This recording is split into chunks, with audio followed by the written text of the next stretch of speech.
Hey, it's Mike. I'm here. I'm back. I'm ready to go.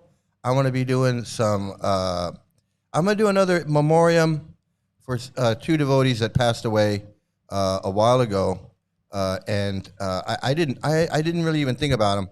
So I'm gonna go ahead and I'm gonna talk about them. Let's see. We got Bobby Brooks, 11:11.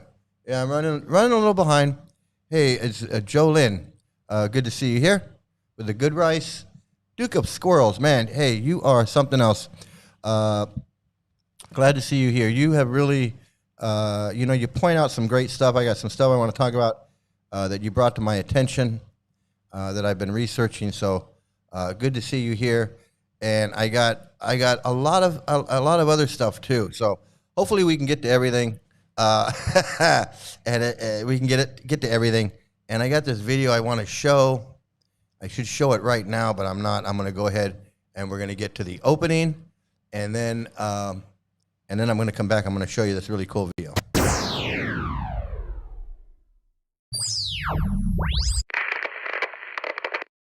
Hello? Hello.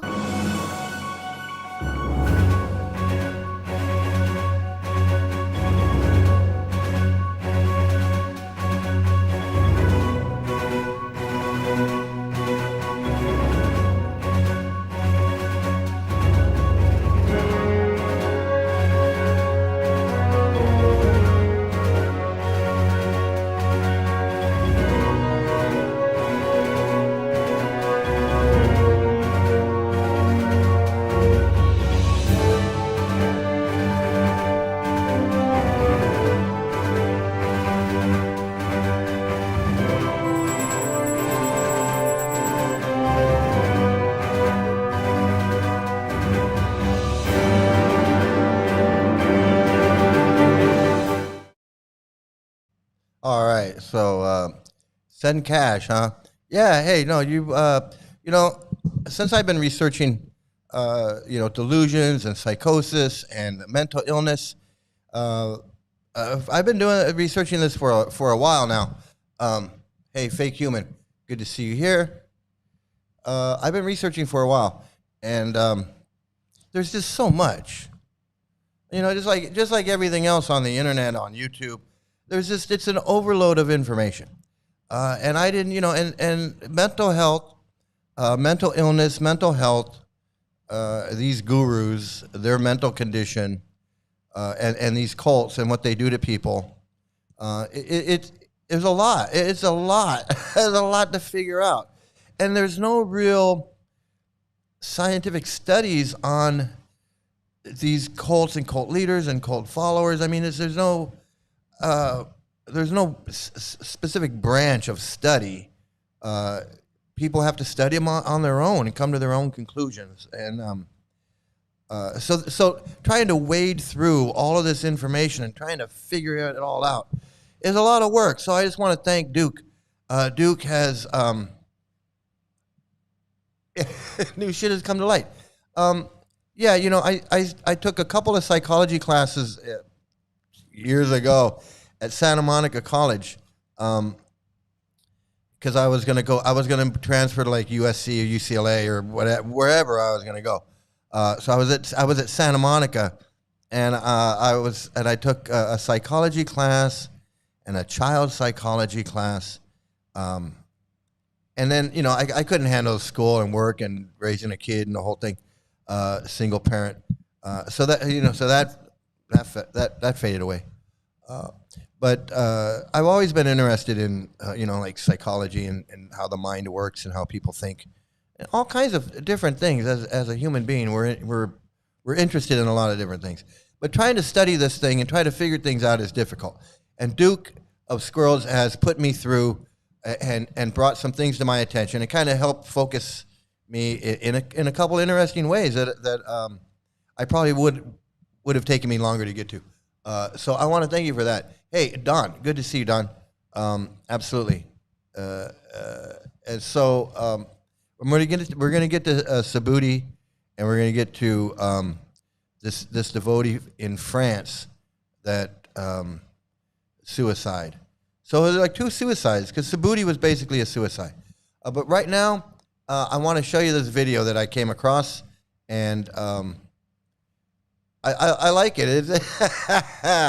It's interesting. Maybe some of you have seen it. I don't know. Let's check it out. Let me see. Where is it here? This is by a guy that's done some anti-Krishna videos in the past. But this is kind of weird. It's like kind of like an art film, and then it's also this.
Yeah, it is kind of. Hey, Rafal.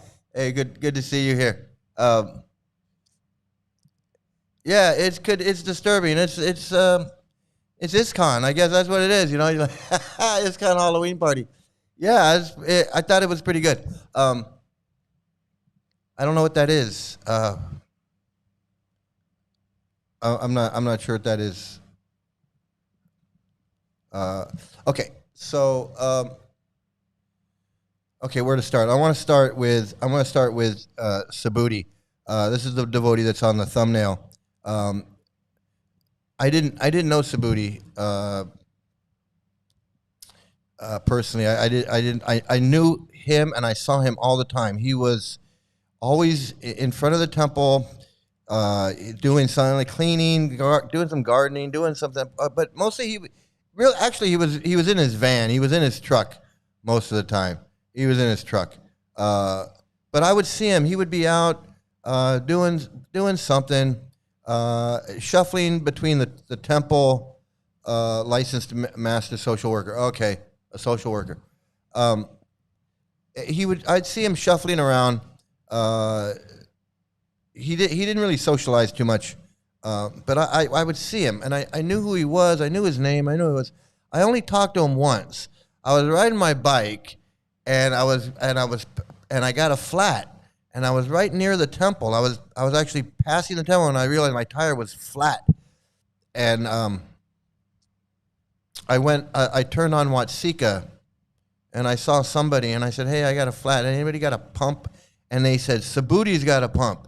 And I was like, "Oh," and I knew exactly, I knew who they were talking about. And they said, "Yeah, go over and knock on his door on his truck. He's there." And I was like, "Okay." And I went over there. I knocked on his door, and he was like, "Hey." And I was like, "Hey, man, somebody said you got an air compressor." And he was like, "Yeah, you need air in your tire? No problem." He came. He was a really nice guy. He treated me like we were old friends. He was like, "Yeah, man, no problem. I get it. Yeah, I get it for you."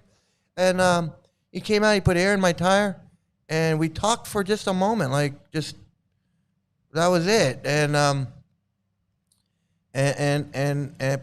kind of felt like, you know, I'd seen him around for years and years and years, and that was the first time I actually talked to the guy. So it was kind of awkward, like, you know, like it was kind of weird that we didn't know each other. You know, it was just one of those things. But really nice guy, and I thought he was a really nice guy. The 5 minutes that the 5 minute interaction that I had with him there at his truck, I felt like I got to know him. So anyway, that's how I knew him, and then after that, I would just see him around, and then I felt like I knew him because he put air in my tire. I felt like like we were friends. I knew the guy. So now then when I would see him, I would be like, hey buddy, how you doing? Thanks for the air. Thanks for the air in my tire. Hey Jenna, good to see you. But he was a really nice devotee. So I didn't know him like that. But a lot of people did. A lot of people did know him. And when I heard that when I heard what had happened, it was very disturbing because I had that time with him. I had that 5 minutes with him when he put air in my tire, and so that bothered me when I heard what had happened. It was very disturbing. Let me see, where is this? I can't believe here it is. He did fix it okay. Yeah, he put air in my tire, man. He was really good. Not only did he put air in my tire, but we were devotees, so we talked for a few minutes. It wasn't we had that 5 minutes where we were just talking. I don't even remember what we were talking about. We weren't talking about Krishna or anything, but we were just like talking, like, hey, he was like, where you going? I was like, I'm riding to the beach or something.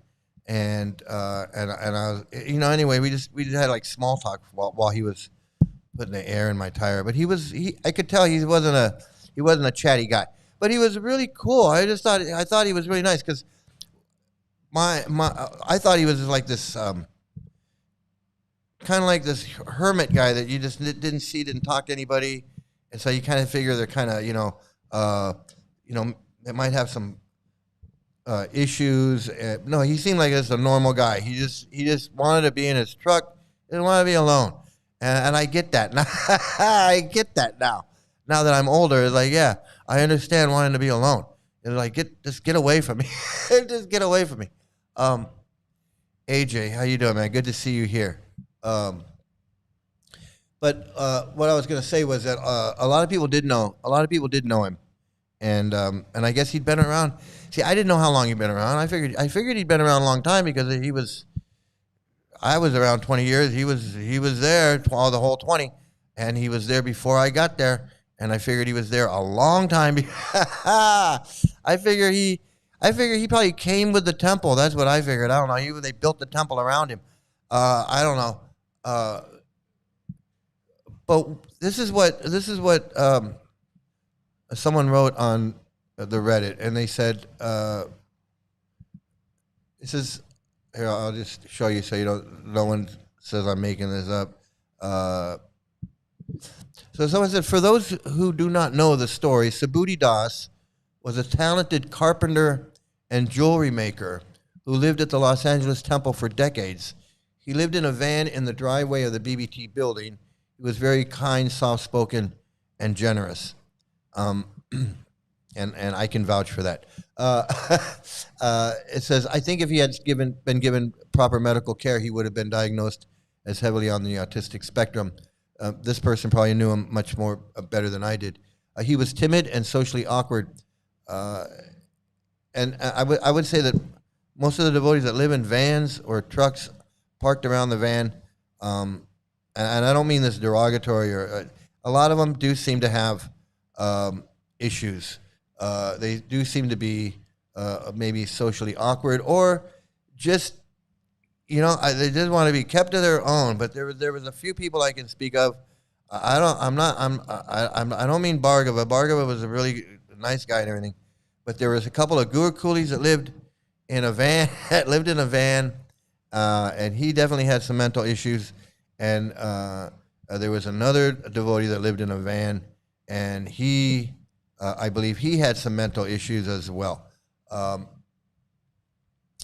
So anyway, so it says, As such, he wasn't seen as a major player in the temple politics or someone important. He was sidelined and ignored for the most part. He lived in his van. He kept his head down, did service when asked, mainly high-skilled carpentry such as on the altar, and he survived.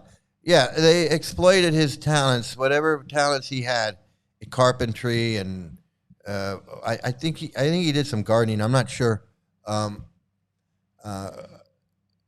they did the van down by the river, a van down by the temple. You're going to end up in a van, living in a van down by the temple.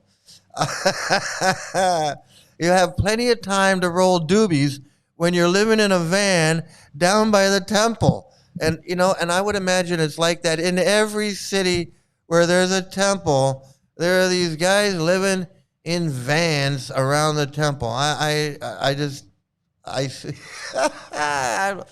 sorry. I'm sorry. So it says a city inspector was investigating the temple properties and noticed the van. Yeah, because they were what happened was they changed the law that if you have a car that's not running and is visible from the street, it has to be running and registered. If it's visible from, even if it's not running, even if it's not running and it's on your property, if it's visible from the street, it has some kind of law like that. And his truck was visible from the street, and so the city inspector was investigating the temple properties and noticed the van. He said if the van wasn't able to drive to pass a smog check, to be registered, etc., it could not be parked there, even though it was on temple property. It was because it was visible from the street. They just changed the law, is what happened. So for 30 something years, no problem. He could park that. He could have that truck. He could live in that truck in that driveway. But once the city changed that law and the city inspector came by, they said, nope, that truck's, you either got to fix it, register it, or get it out of here. So he said the van wasn't able to drive past small check registered, it could not be parked there. Rather than help Subuddhi with this, the temple basically kicked him out. I think he was at the temple for maybe 30 plus years. So this is how they treated him. They're like, yeah, you can the van and the truck can sit on the property and you can live in it. We don't have a problem with that for 30 friggin' years. And you can do all this work for us for free. But once you need something from us, you need help or anything, no, we're not going to help you. And I know how that is. That's what they did with me and my daughter when they said, you got this guy living in your building that was molesting my daughter. Well, what do you want us to do about it? Well, do you think maybe he's a danger to the community? Maybe you don't want him living in the community? All these kids running around here?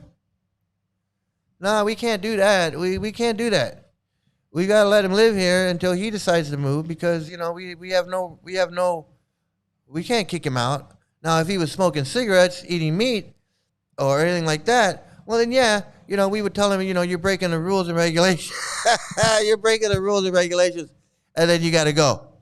But you're molesting little kids, that's, what can you do? What can you do? Hey, what do we want me to do? That was the temple president's attitude. So evidently with this guy, it was the same thing. It says here, he was attached to the van. It had originally belonged to Vishnu John Swami. So it's a relic. It was a Hare Krishna relic that probably belonged in their museum, right? It was Vishnu John Swami's van. Like the Bonnie and Clyde car. They could put it on display. People could pay to see it. I don't know. It seems like it'd It'd be something. I had no idea. I had no idea it belonged to Vishnu John. But regardless, they didn't care. Although some devotees tried to help him find a new arrangement, they probably tried, we'll put you up you can stay in our apartment until you find a place. Where's he going to find a place? The guy lives in a truck for free at the temple. He eats prasadam. What's he going to do? The guy's 50 years old, 45, 50 years old.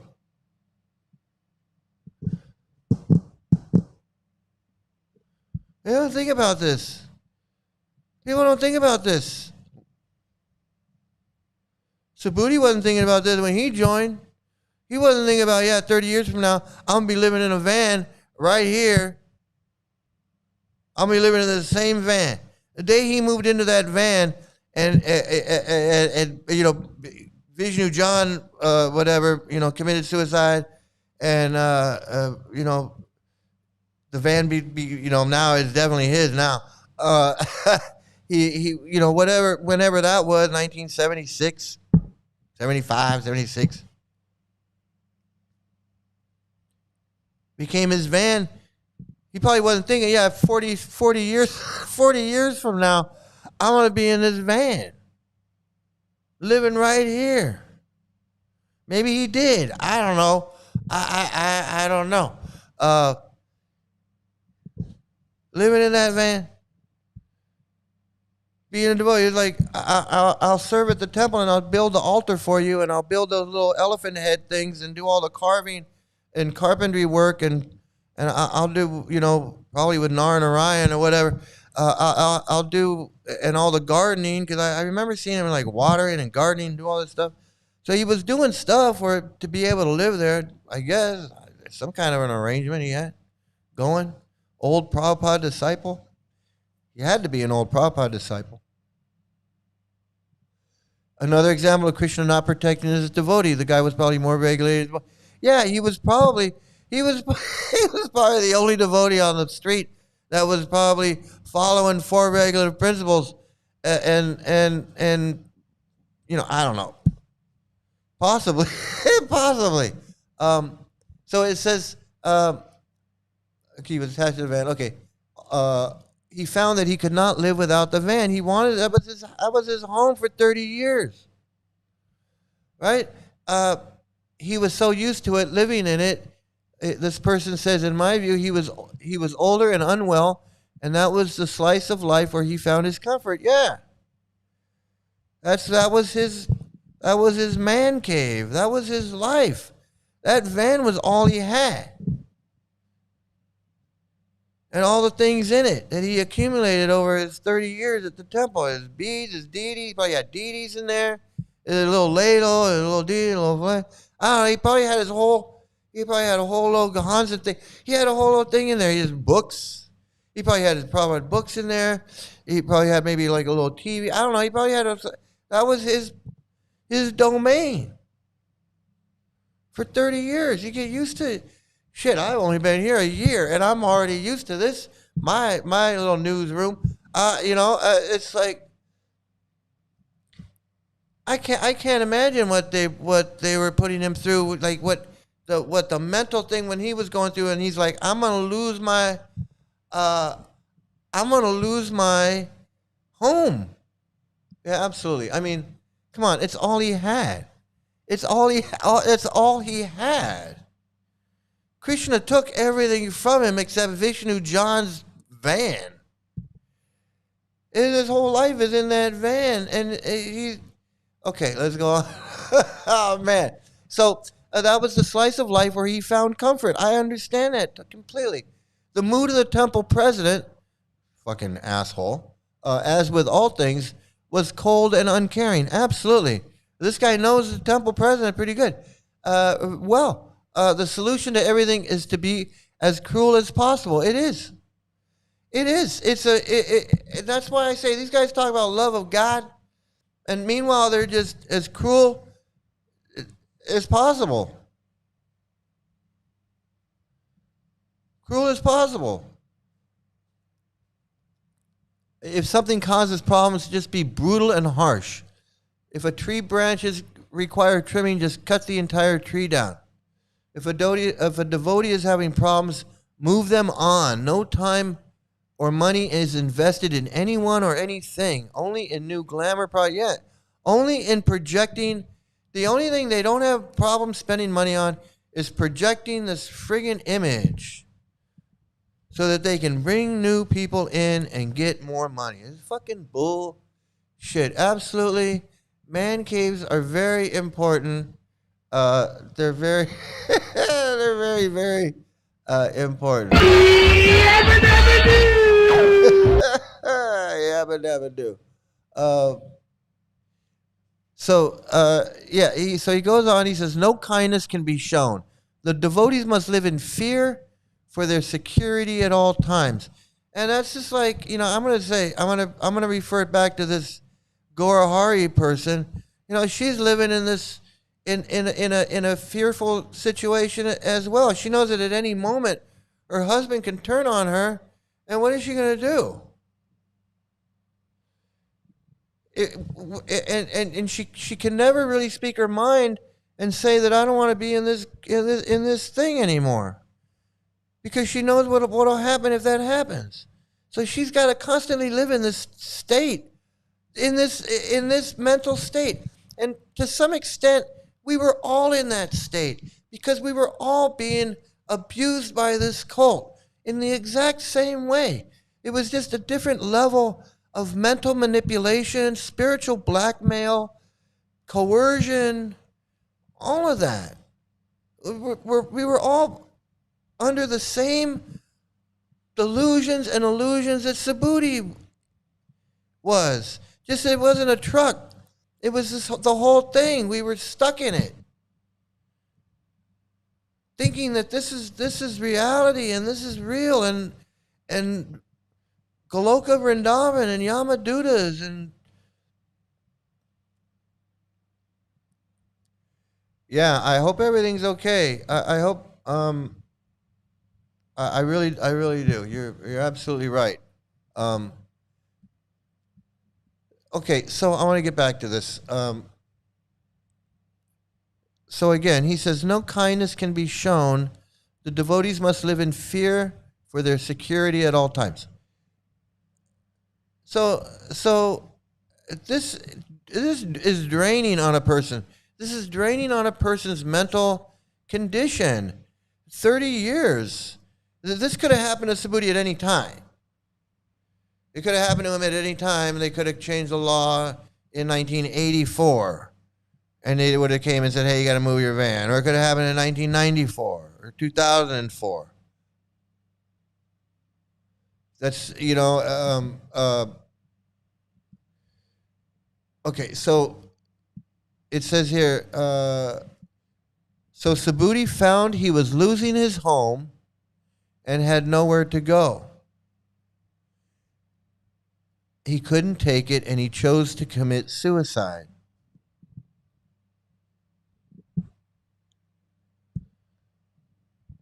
And that's what this cult did to this poor man.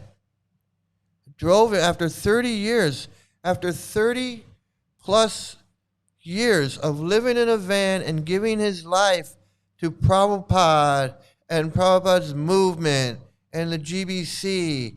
And Prabhupada said, you show your love by how you cooperate, and don't ever leave my movement, and blah, blah, blah, blah, blah. So all these people are just, they're brainwashed into thinking that they can't leave and all this other bullshit.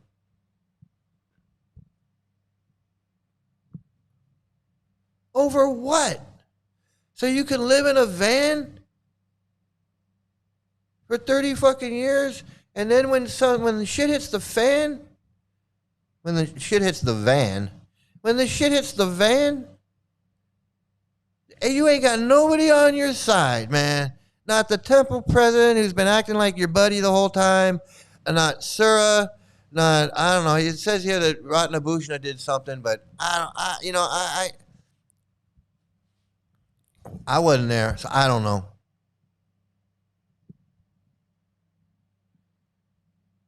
They couldn't come up with some cash.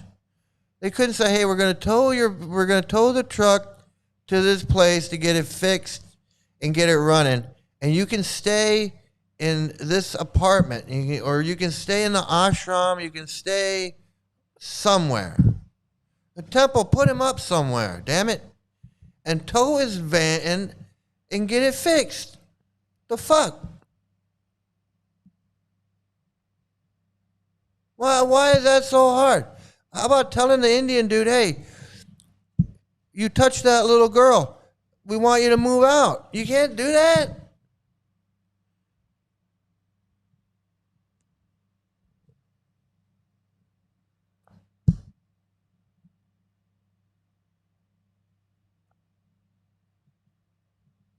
Exactly the point. You'd think after 30 years of festivals in the Baltic coast, Indo-Yumna would convert half of Poland into freaks. Well, thankfully, it's not the case.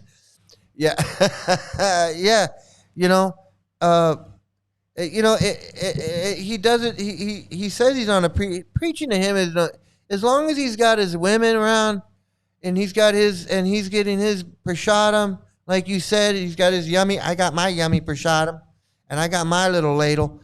And I can travel around, and I don't have to worry about shit. As long as he can do that, he don't give a fuck how many people he converts. He doesn't care. I guarantee it. He doesn't care. He ain't losing any sleep over, oh, these poor conditioned souls. I just need to save them. I need to save these conditioned souls. I need to go. I don't give a fuck. I don't know, conditioned souls. Oh, bullshit.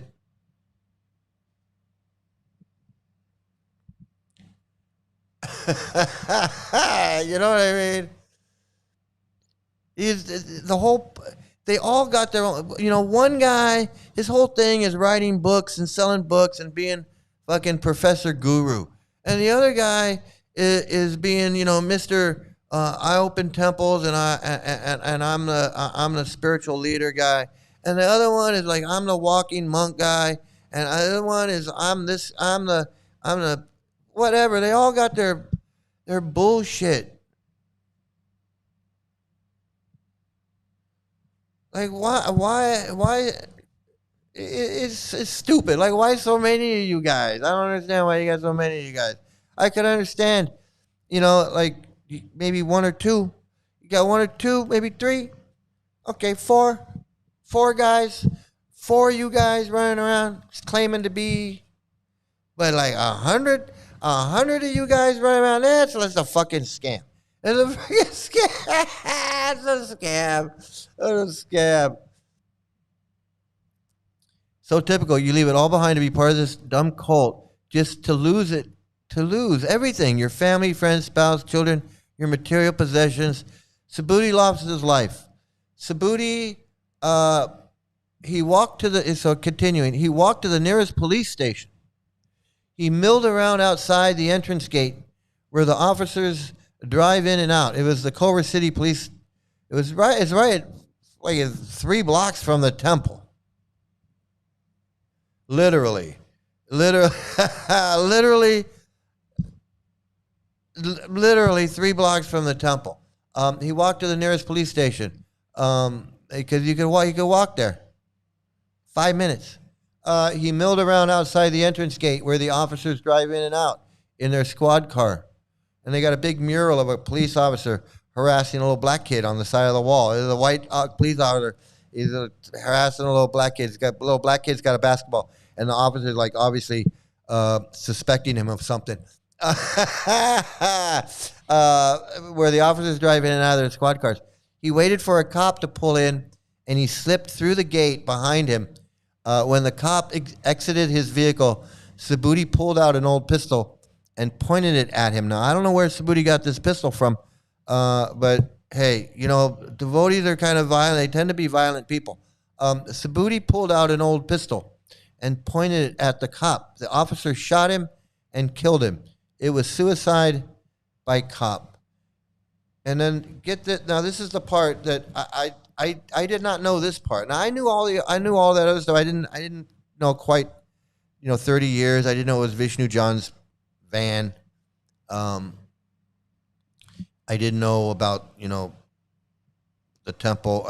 I didn't know some of those details, but I didn't know the police department held the temple responsible and chastised the temple president for not taking care of devotees. Even the police officers could say, "What the fuck is wrong with you?" Because I'm sure they did an investigation. They had to say, "Well, who is this guy that just walked in here with a gun?" Like, they had to figure out who he is. Oh, he's this guy. Oh, he lives over here. He lived in this van that the city was gonna tow. They had to do like an investigation. They had to go figure out like, where did he get this gun? Where did he live? Who is he? Oh, he's a Hare Krishna. Oh, this Hare Krishna over here? Because they know about them, and they know that Watsika is a friggin' circus. It's a friggin' wax zone. They know that. Now they got a dead body at the police department, and the policeman just shot a Hare Krishna. Well, what was it? No, the police got to be like, well, why the fuck is a Hare Krishna coming over here with a gun? Oh, because the city was going to tow his van.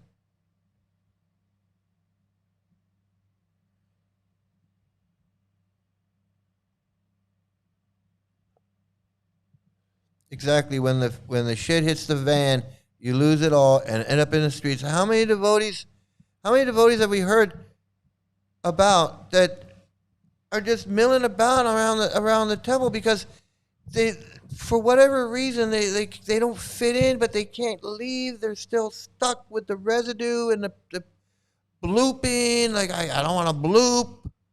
Like, I'm not. This cult fucks people up, and we are lucky that we're out completely. And that's why I say these people that they're either snaring people on their way out, like this Pod guy and this Gorahari guy, or whoever, the people that were trying to get out, they get like the last chance to stay in. I'll give you one last chance to stay in. Become a Ritvik. We'll just blame it on the gurus. Last chance to stay a devotee. You can go be with Gorahari, and anything goes. And just remain in this cult and let me manipulate. This is fucking bullshit. Prabhupada is the guilty one. Brainwashed all into this Bengali epileptic cross-dressing bullcrap. Yeah, absolutely. It's a nice way to put it. Bengali epileptic cross-dressing bullcrap. And I'm telling you, when you start pretending you're crazy, and acting crazy and doing crazy things, like little ladling a rock, cleaning out the ears of a rock with a Q-tip, you start doing crazy stuff, acting crazy, you're crazy. You turned yourself mentally ill. That's it. That's what these people are doing. They're pretending to be an insane epileptic from the 15th century, who dressed up like Radharani, thought he was Radharani, and went around looking for Krishna. That's an insane person. That's a crazy person. That's a crazy person. And you act crazy long enough, you want to act like that, you're going to be a crazy person. If you see somebody who's crazy and you don't realize they're crazy, then you're fucking crazy. You're fucking crazy. You're fucking crazy. I'm sorry.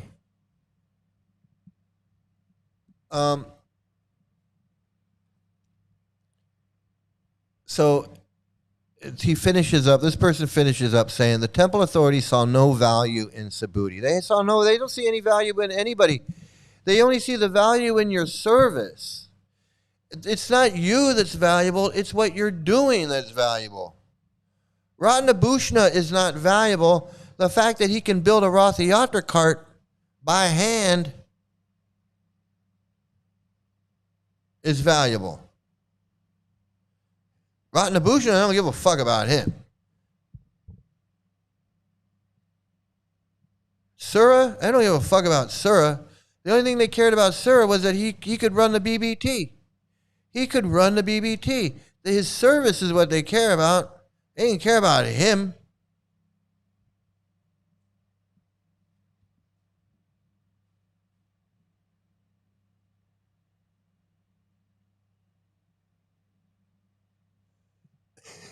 I just asked Gaurahari a question. How did you gain the supreme knowledge of the Supreme? After a 10-minute answer, I understood he considers himself Prabhupada over the rest of the ISKCON gurus. Yeah, he says he is. I've heard him. I've heard him do that. He says that he's teaching what Prabhupada didn't teach, but actually Prabhupada did teach. Prabhupada taught that what he's doing is sahaja and is fakery and forgery, and that we shouldn't do what he's doing. That's what Prabhupada actually teaches in his books. Prabhupada teaches that this Gaurahari guy is a fake and a phony, and that we shouldn't laugh and externally laugh and cry and pretend to be having these ecstatic symptoms. What Prabhupada says is that the guru manifests ecstatic symptoms within. The guru is always exhibiting ecstatic symptoms within. He doesn't exhibit them on the outside. That's what Prabhupada says in his books, and I know that Rafal and whoever else, if you've read Prabhupada's books, you know that we already know that, and so for him to say anything else, for him to claim Prabhupada, that he knows Prabhupada's teachings and he's teaching Prabhupada and what Prabhupada couldn't teach, is bullshit, because we know what Prabhupada teaches. I read English perfectly well, just like Knitting Cult Lady says. I can read English, and I can hear, and I can understand English, and I can read and understand Prabhupada's books.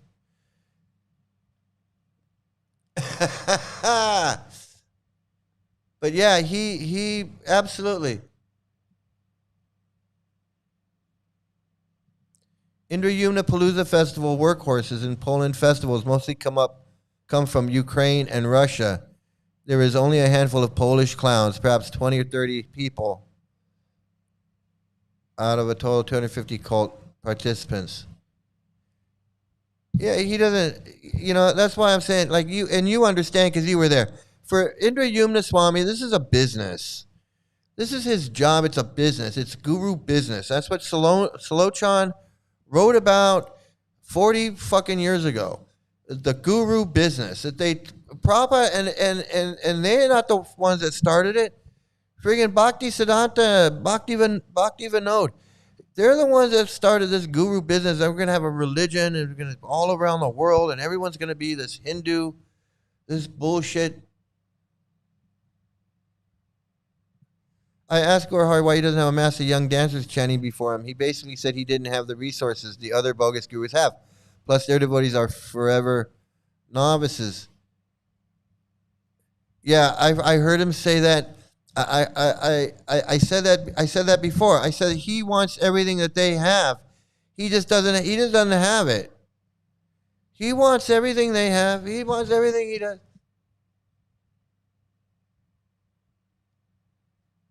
Exactly, 100% bullshit.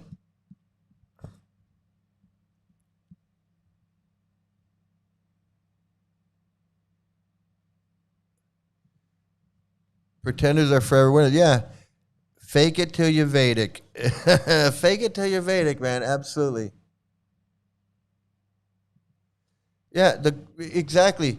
The goal of bhakti is to become mad, running around crazy for imaginary friend Krishna.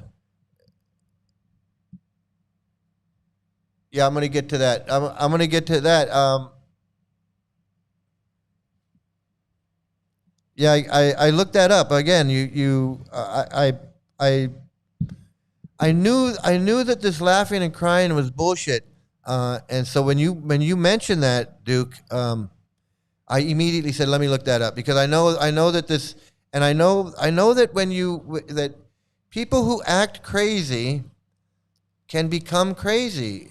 I had a friend, my friend Bir Lakshman, the devotee that got me into being a devotee. He gave me Bhagavad Gita. He's the one that he became my closest, best Hare Krishna friend. He was everything, man. He was everything. He was a gentle giant of a guy. And when I met him, he was somewhat a normal guy. He had a job. He had a motorcycle. He had a girlfriend. He was living in his girlfriend's apartment with his girlfriend. And I would see him and we would hang out. And then, I don't know, after about a year, he said he lost his job. Okay, what happened was he left his bike at the temple, and he got arrested for something. I don't know. He got pulled over on his bike or something. He got arrested. They took him to jail. His bike got impounded. He got out of jail and he couldn't get his bike. He didn't have the money to get his bike out. He didn't have whatever it took. And this is how they get you, right? I mean, this is a common story for a lot of people, including me. You get parking tickets, or your car gets, you get a couple tickets, or registration or something. Your car gets towed, and basically they hold your car hostage. All of a sudden they hit you up with well, you got to pay these tickets, and you got to get the registration, and you got to get this and all this stuff, and it's like they hit you up with some bill, and then you got to get your car out of the tow, and it's it's a horrible thing. Well, that's what happened to this guy. But not only did he lose his motorcycle, he lost his job. And it was a downward spiral. He lost his bike, he lost his job, and he lost his mind. He decided he wanted to be. He decided he was going to be crazy, and he was going to apply for SSI. And he told me about it. He said, "Yeah, if I do this, I can act. If I act crazy enough, I'll get some crazy money." And I was like, I don't think that's a good. I said I don't think that's a good idea. But he was like, no. Prabhupada says, that we can get karmi money and whatever, and it's just karmi money, and we can do this and karmi money, and he would go to these things and he would act crazy. He'd tell me I went in there and I was acting crazy. Because there was a mental place down the street, between my house and the temple. There was this mental hospital place, like a halfway house for mental patients, and they would be out there. These crazy people would be out there hanging out. And he told me, he's like, I act like them. I act like them when I go in and I talk to them. I act like them, and I tell them that I hear voices and I hear mantras, and I believe in little blue God, and he was telling me this, and I was like, man, you're my friend.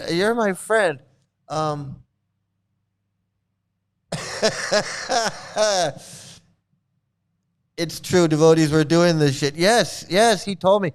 He said, I know people that have done this.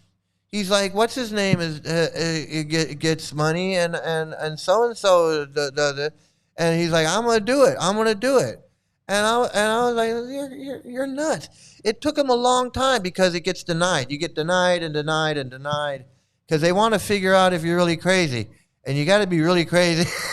You got to be really crazy to go through all that bullshit, because they don't just give that to anybody. I mean, you can't just go in there and go, hey, I'm crazy. I want $2,000 a month or something. And they don't just do that. You got to really be crazy.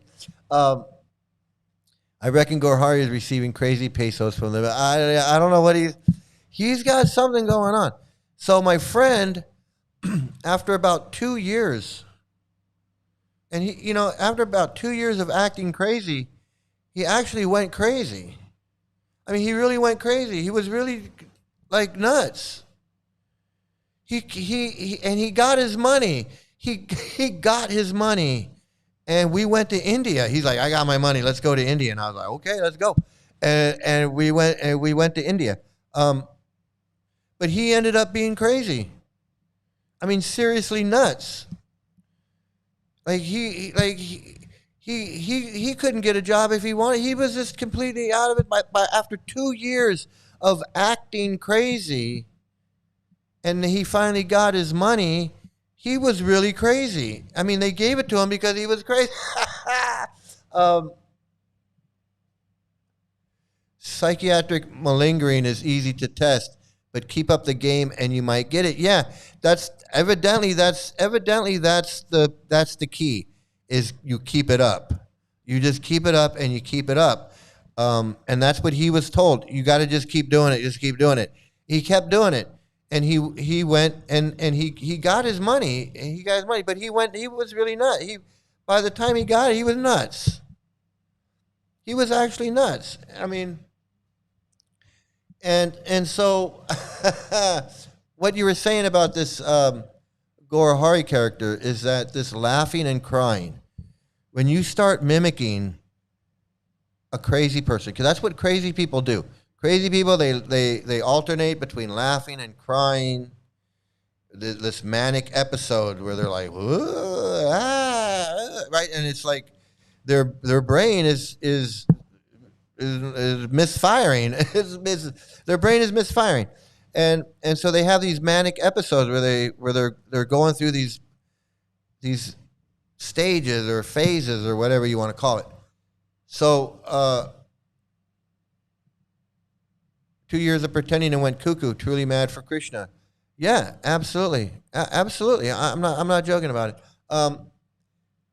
And the reason it's true is is because like Duke is saying, I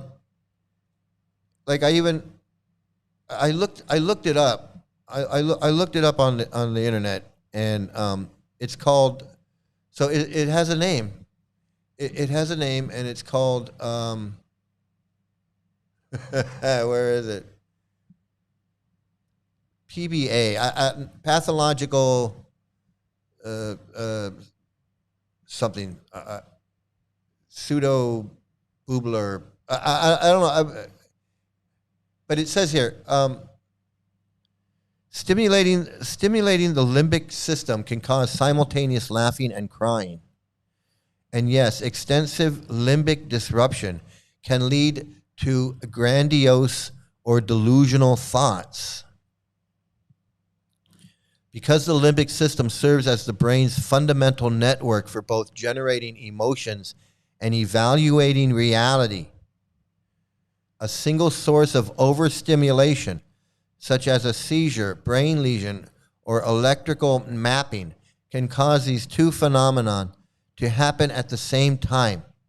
Okay, it says, and I'm reading this from Google, from the internet here. Okay, it says simultaneous laughing and crying. When the limbic structures or their descending pathways are hyperstimulated, the brain's volitional control over its emotional motor output breaks down. This can cause a physical manifestation where a person laughs and cries in rapid succession or at the exact same time. So, progression to grandiose delusional thoughts. The limbic system is not just an emotional button. It is heavily interconnected with the frontal lobes, which manage logic, belief systems, and the tracking of reality. When abnormal stimulation spills over or causes downstream dysfunction, it can distort a person's cognitive processing. So,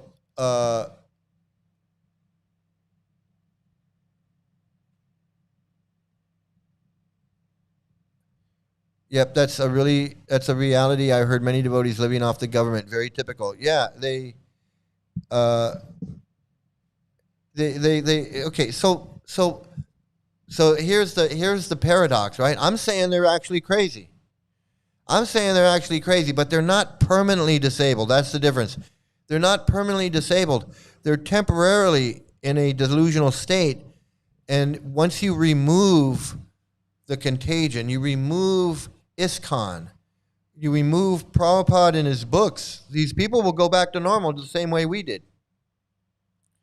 They don't deserve this crazy money, even though they are crazy.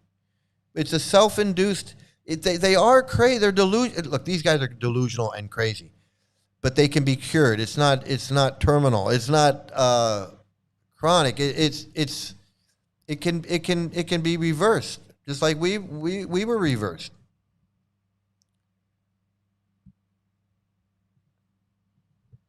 Definition of insanity: laughing consistently at inappropriate times.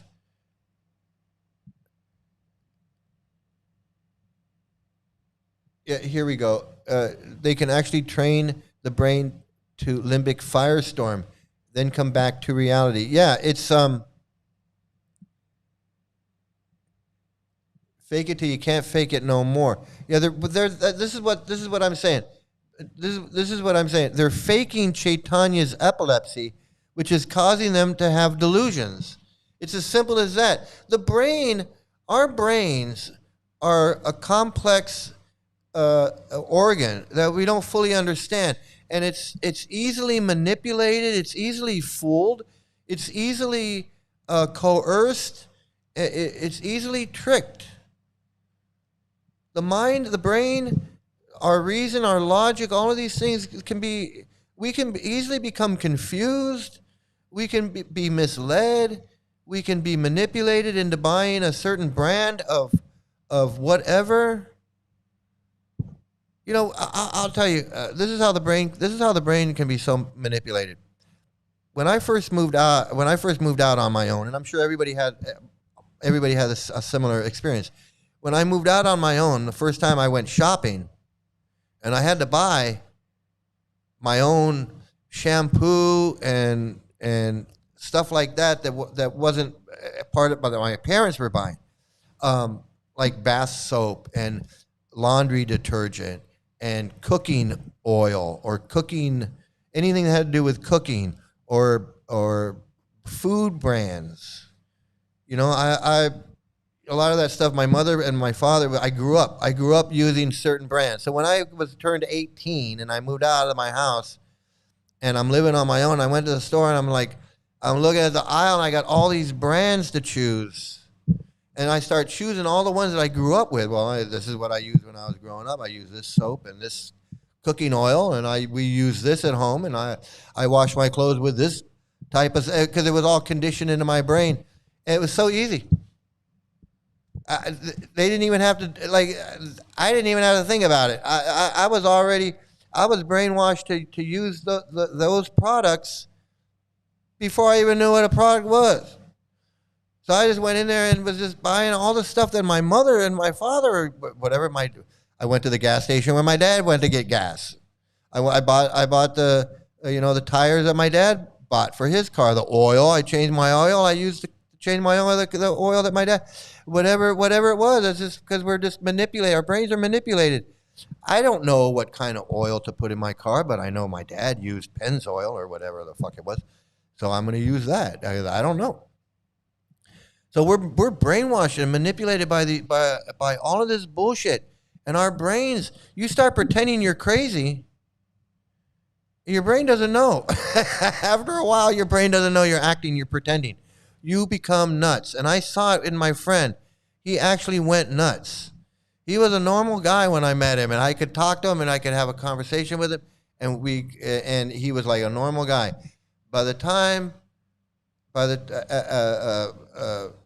Let's see, from 92, after 5 years, so after about 3 years of being crazy, pretending he was crazy, the guy was actually crazy. It took about 3 years of him pretending, and he was just nuts. I mean, he was nuts. I mean, he was Hare Krishna nuts, okay? That's what it was.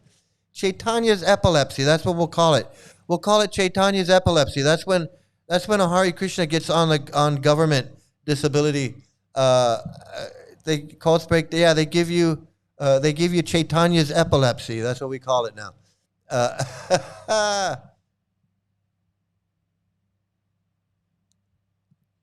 Jenna, fake it till you're Vedic.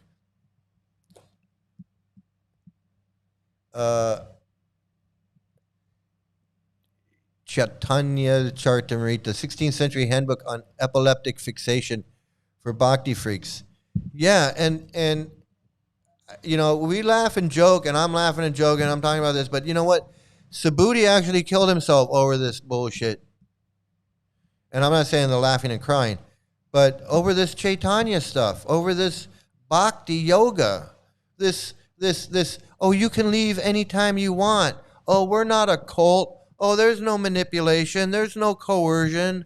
Oh, you know, a lot of people, oh, I understand that maybe you had a bad time, but a lot of people have a good time. I don't care about people having a good time if people are suffering in this cult, and we know people are suffering. My dad told me never buy discount condoms, or I might get a son like he got.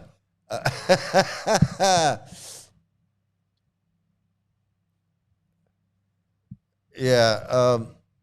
So before I get to this, you know, we got onto this thing about the laughing and crying.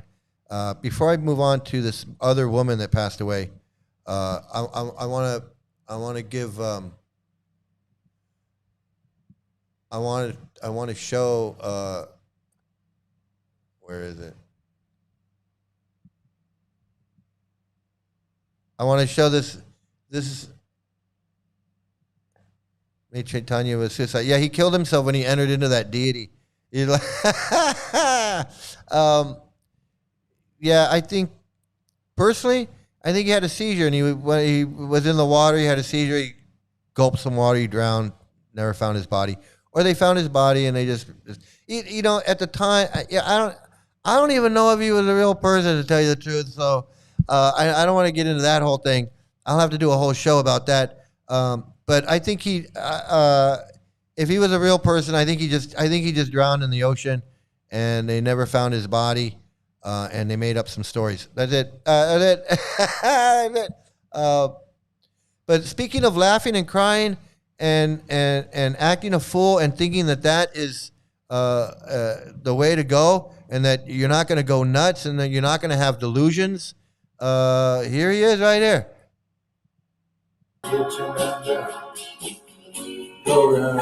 Haribo there. Hey, Nityananda. Nityananda, Nityananda, Nityananda, Nityananda, Nityananda. So you got to remember, right? Like, she's forcing herself to do that. She's not doing that. It's not like she's so advanced spiritually that she is spontaneously just having this mental breakdown where she's going from laughing to crying to laughing to crying, laughing to crying. Because that's what's explained in what I was reading about the pseudo-dubular bulbar effect. This clinical condition causes sudden involuntary laughing and crying episodes that may completely contradict how the person actually feels inside. So, yeah, I don't believe that she's having. I believe that she's faking this. Of course, I have no way of proving it. It is my own belief, because I used to be a Hare Krishna for 20 years. That's my expertise in the whole thing. Yeah, this cortio-limbic network break, all of these things. She is forcing herself to do that. It's not a natural. It's not just happening naturally. She's forcing herself to do it, which is basically acting crazy. And she's like my friend Beer Lakshman. She's just acting crazy to act crazy to impress this guy, so he can think that she's advanced in ecstatic symptoms of this Rupa Nuga or whatever the hell he thinks. And I'm telling you, this is damaging. This is damaging. Gauranga, Gauranga, Nityananda, Nityananda, Nityananda, Nityananda, Gauranga, Gauranga, Nityananda, Nityananda, Nityananda, Nityananda, Gauranga, Gauranga, Gauranga, Gauranga.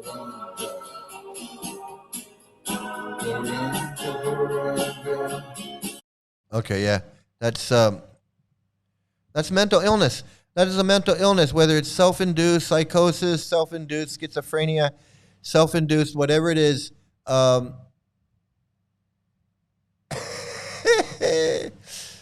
Corey, he looks good for 72. Yeah, I guess I thought he said he was 69. I don't know, 72, 69.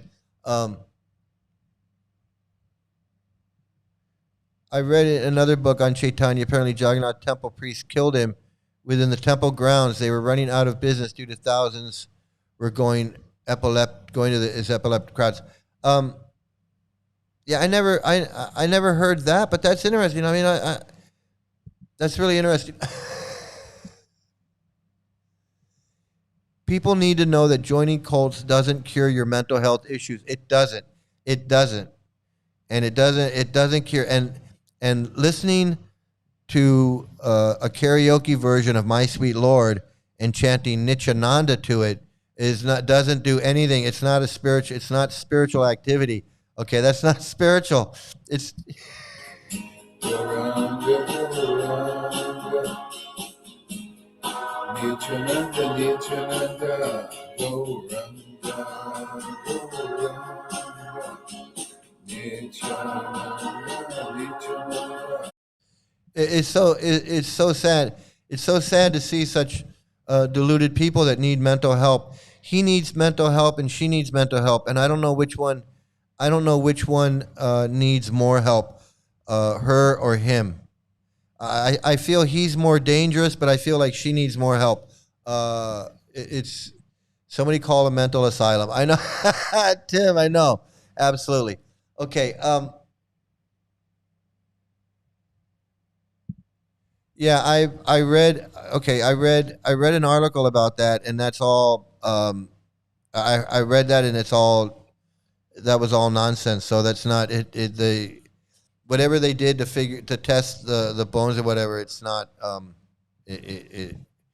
Yeah, I looked that up. I was like, I gotta read this. Bring back mental asylums. Yeah, we'll start with these two.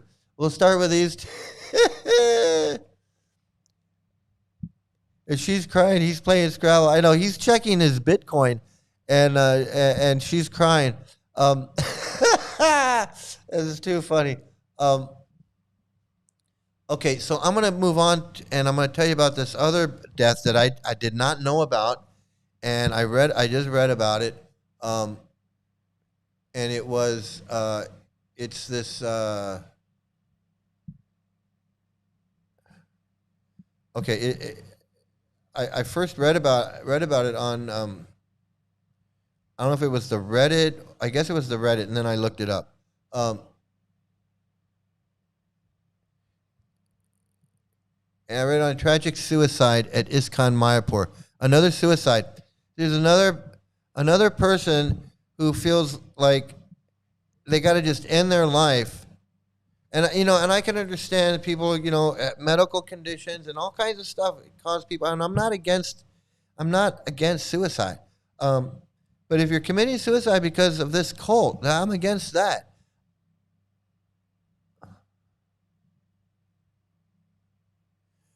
What devotees are you talking about? What devotees are you talking about?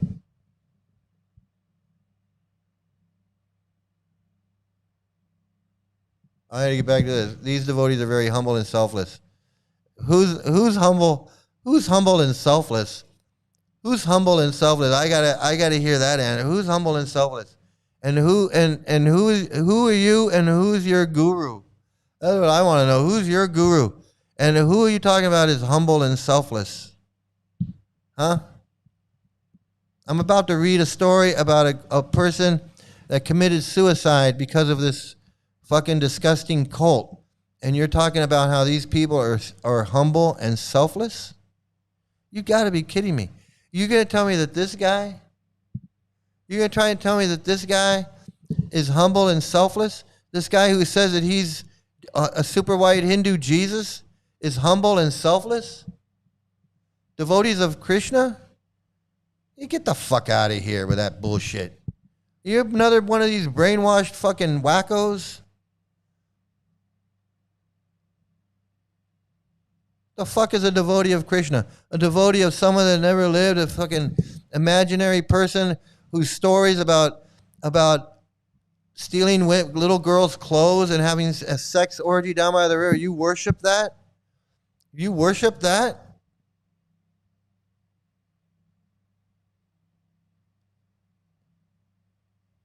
A 16-year-old boy who's having sex with 12-year-old girls, stealing their clothes, watching them come out of the river naked. This is your idea of fucking spirituality? Are you fucking disgusting? Women like to be raped. Women have small brains. Do you like to be raped?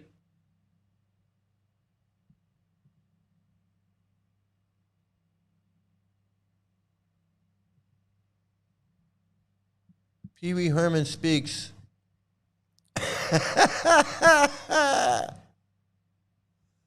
Totally deluded. Totally deluded. Do you laugh and cry? Do you laugh and cry at the same time? You must laugh and cry at the same time because you got some problems with your limbic system in your brain.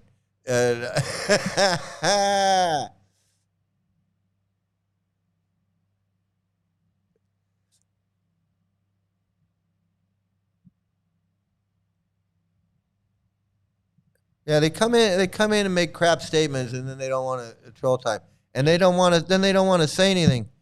They want to make statements like Krishna's devotees are humble and selfless. Meanwhile, Prabhupada's books are talking about women like to be raped, women have small brains, black people belong in the jungles, black people shouldn't have civil rights, 12-year-old girls should be married to 19-year-old men. This is the kind of shit that they want to promote. This is the kind of bullshit that people like Ashen wants to promote.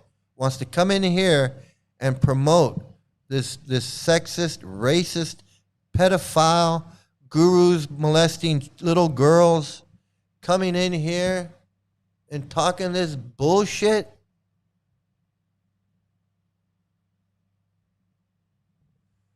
Do you believe that? They come in here and they show their ass. They just pull down their pants, bend over, and show their ass to the whole world. This is where we expose these people, and they come right in here and just pull down their pants and show their ass, and sit there and say, "Yeah, these people, these disgusting gurus that molest little kids, are humble and selfless." There are medications for limbic overload. Yeah, I would imagine there are. You get some good rice. Some good. Yeah, such bullshit. They don't give a fuck about suicide because Chota Haridas committed suicide and they didn't give a fuck about that. Nobody went to Chaitanya and said, "Hey, did he really have to kill himself?" No, they were like, "Hey, he came and was singing to you.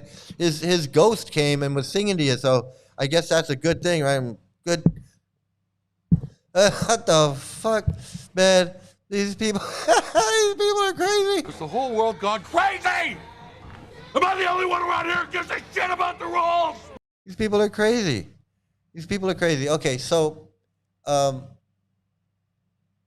me get back to this cult and the suicide. It says tragic suicide at ISKCON New Mayapur. And it says August 20th, 2010. And I'll show you again so you don't think that I'm making this up. It's coming right from ISKCON's webpage, the ISKCON webpage. Okay, Ashen, this is from your webpage, your bullshit webpage. It says tragic suicide at ISKCON New Mayapur. This was in 2010. So this is right around the same time. This is just a couple years before Subuddhi. couple years before Subuddhi, it says, in a profoundly sad development, the death of a devotee in ISKCON's new Mayapur community in France has been deemed a suicide. According to temple authorities, in the early morning hours of July 23rd, Citradevi Dasi, a devotee for more than 20 years, so she joined about somewhere around 89, 90, a couple years before I did, a devotee for more than 20 years committed suicide by setting her body on fire. Now, setting your body on fire that's not a normal way to commit suicide. Usually people commit suicide. It's a gun, maybe slit their wrist, maybe take an overdose, maybe jump. Setting your body on fire, that's not something that people do. They do that when they want to protest, when they want to send a message, when they're trying to bring attention. That's when that happens. It's just not something that just anybody. Oh, I'm going to commit suicide. I think I'll light myself on fire. I think I'll douse myself with gasoline and set myself on fire. That's a person that wants to say, hey, I don't like what's going on. I'm pissed.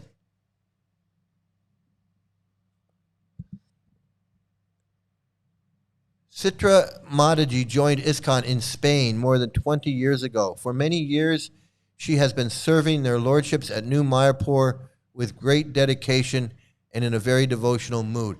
That means she knew her place as a woman. She went out, she collected money, and she was always collecting money. That's what that means.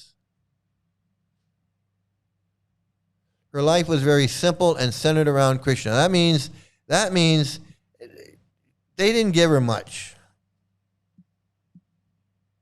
She lived in a room in the castle and had no other aspirations than to serve the Lord with whatever means she had. So she was completely brainwashed and manipulated, living in this temple, 20 years, going out, collecting money, however she was doing it, whatever she was doing.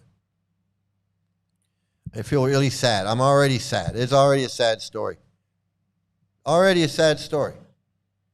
She sounds like she's Subuddhi. Subuddhi all over again. It says, 2 years ago, she became physically more limited in her service because she underwent a hip operation, and to make matters more difficult, she became afflicted with Parkinson's disease, a crippling disease characterized by muscle spasms and rigidity, tremors, slow movements, and loss of control over many parts of the body. She thus had to give up her cherished service of dressing Sri Sri Krishna Balaram.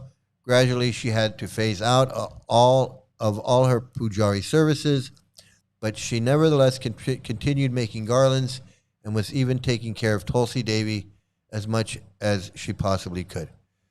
So it's she's having some medical problems. She couldn't do her service anymore. What do they need her for? Her suicide attracted much attention. I bet it did. From the legal authorities. The senior devotees in New Mayapur are dealing with this in as mature way as possible. Of course, it is understood that for devotees, suicide is not an option.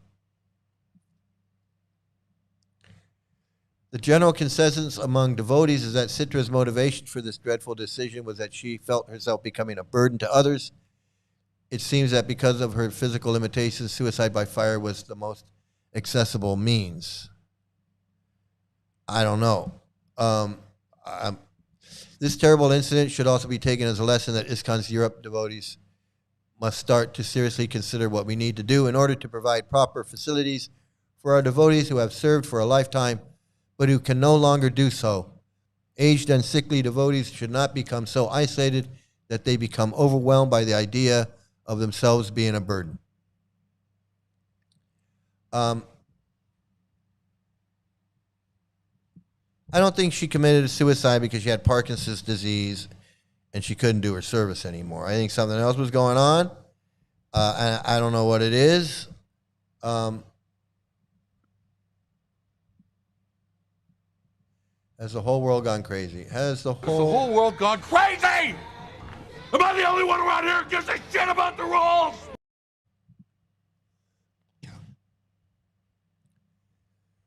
New Mayapur, Bhagavan, and Indra Yumna's playground. Yeah. They don't give a fuck about anybody. Especially this old Mataji that's had hip replacement and Parkinson's disease, and she can't serve anymore. What are we now? We got to just take care of her? What are we? A nursing home? That's what they're thinking. Well, what are we, a nursing home? We're going to just take care of this woman? Can't she go to Vrindavan and move into a temple somewhere? That's probably what was going on. This was assassination.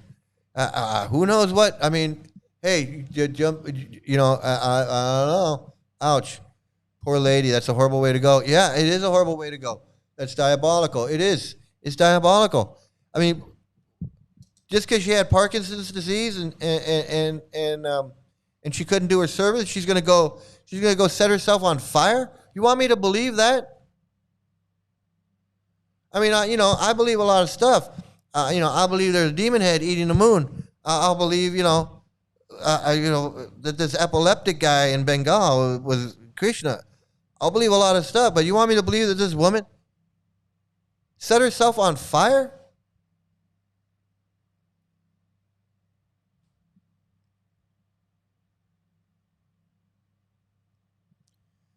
If you're disabled and not a guru in ISKCON, you'll be rejected. Yeah, Jai Pataka, he's as disabled as they get. They didn't push him out. They didn't find him burning in a forest somewhere.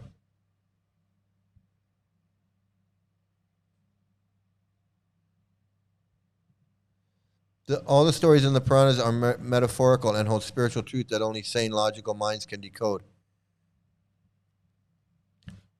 Well, I don't believe you. I don't believe that these stories hold spiritual truths. And I don't believe that only sane minds can decode. I don't believe that. I don't believe that these stories from the Puranas, I don't believe they hold any spiritual truths at all. And maybe you think they do, but don't say it like it's a fact. It's no fact. And who are you, Tornado? Tornado is Gorahari. I'm not an ISKCON guru or devotee. Yeah, Black Tornado. So Black Tornado, are you a black super white Hindu? Are you a black super Hindu? We have white super Hindus. You must be a black super Hindu. I guess you're a black super Hindu. Yeah, nobody would choose fire as a means of suicide. I've seen housewives burnt by their husbands-in-law for not bringing enough dowry. Yeah, a fool. Anybody who spouts that kind of shit, anybody who thinks that there's spiritual truths in these mythological stories, I mean, that's like me saying, well, there's spiritual truths in the Greek mythology, or there's spiritual truths in the Roman mythology. Why not say that? I mean, it makes as much sense.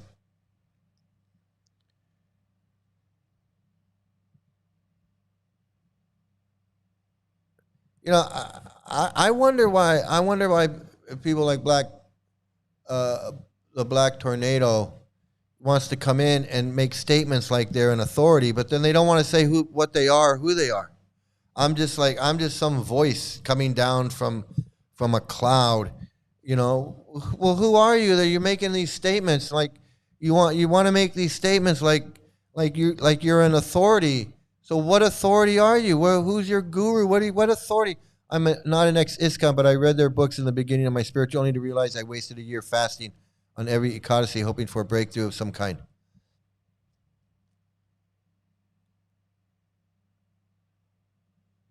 Yeah, I don't know. You're talking like you're some kind of authority on spiritual truth. Like you know what's spiritually true and what's not spiritually true. And like you can like you've got some power of observation. You've got some power of distinction or some power of understanding that we don't. And I'm just wondering why you would think that. I'm just wondering why you would think that you have some kind of gift or understanding that other people that can read their books wouldn't have. I don't get that. I don't get that. So this woman committed suicide over this cult.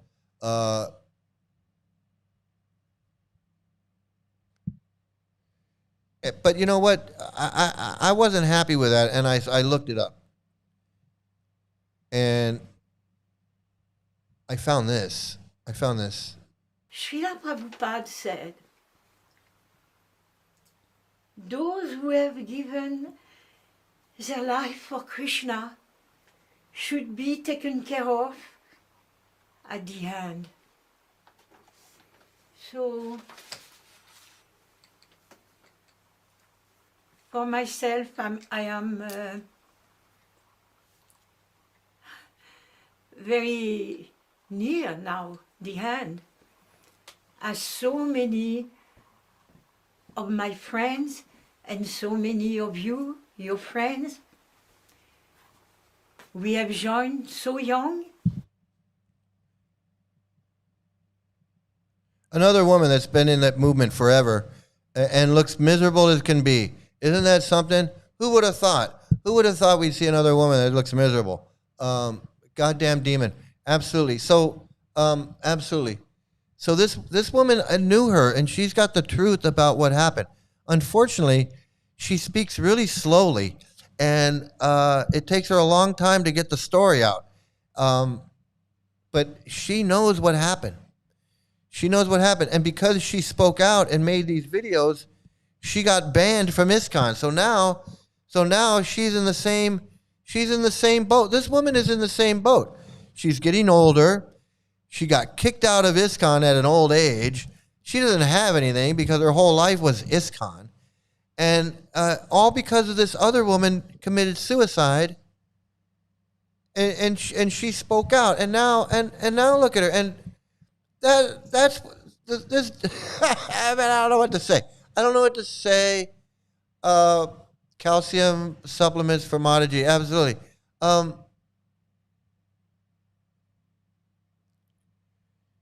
Okay, let's go back with her. And now already, so many of our friends departed already. So, you see, I have not been taken care of yet. I think maybe they will put me a little place in Mayapur, under the earth, you know, my ashes. They will take care that way, maybe. No, they're not going to take care of you. They don't care about you. Let me get on here. You're going to be lucky. You're going to be lucky if you don't end up. You don't want to end up in Mayapur. You don't. I mean, she's thinking. She's like, what's going to happen to me? She's thinking, what's going to happen to me? This cult sucks. There's nothing good about this cult. But this is not the care that Srila Prabhupada was talking about. So I have great pleasure to tell all my nice memories with Srila Prabhupada. It is on videos. not yet finished. So many nights more to come. And today I will start with no pleasure.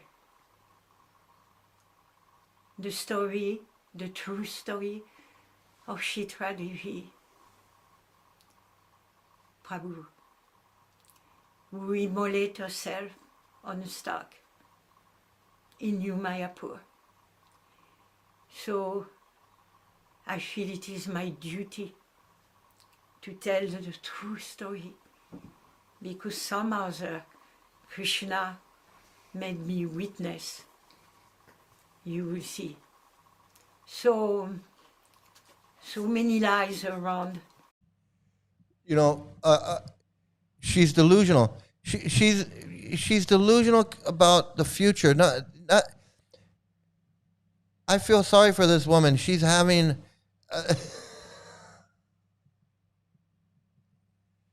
That fucking generation of Srila Prabhupada's disciple is the disease of the world. You know.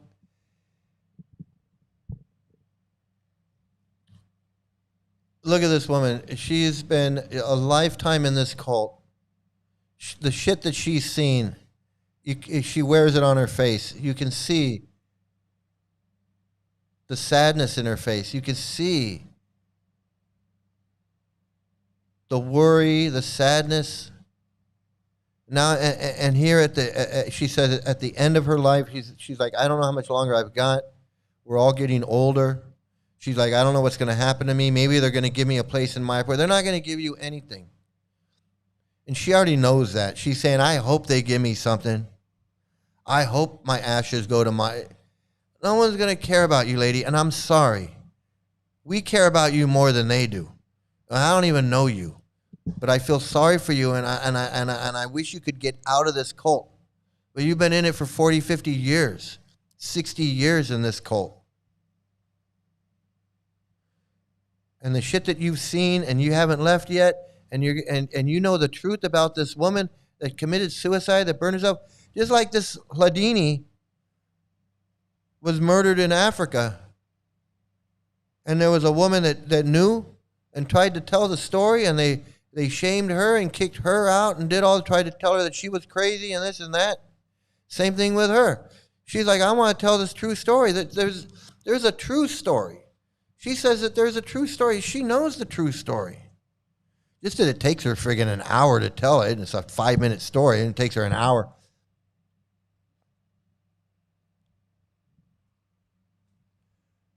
Yes, they keep telling their story. Oh, Prabhupada this and Prabhupada that.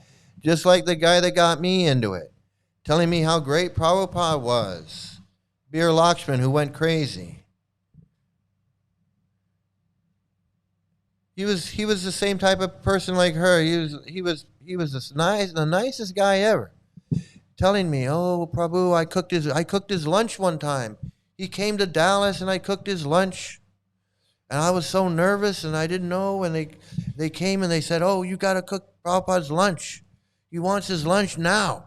And he told me the whole story. He's told me the story. I probably heard that story maybe a dozen times. But, you know, he was just like this woman with his old stories of Prabhupada, his old stories of the movement. Met so many of these people, and they do. And they're on video, and I don't mean to glorify her like that. I want to hear her story about this suicide. She just never gets to. I mean, she does eventually. Around the departure, why, etc. You will see.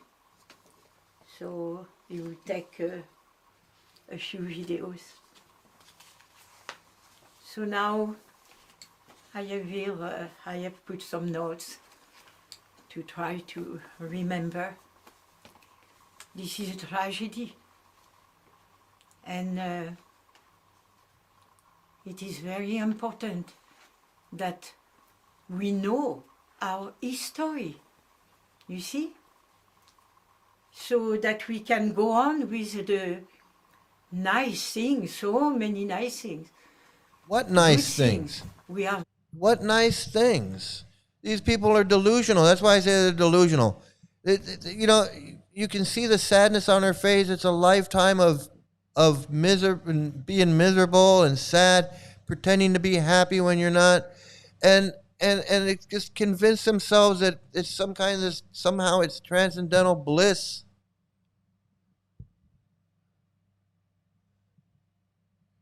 That's what a wonderful bhakti cult does to common people. Sadness, pain all over the faces, delusional till the end. Absolutely.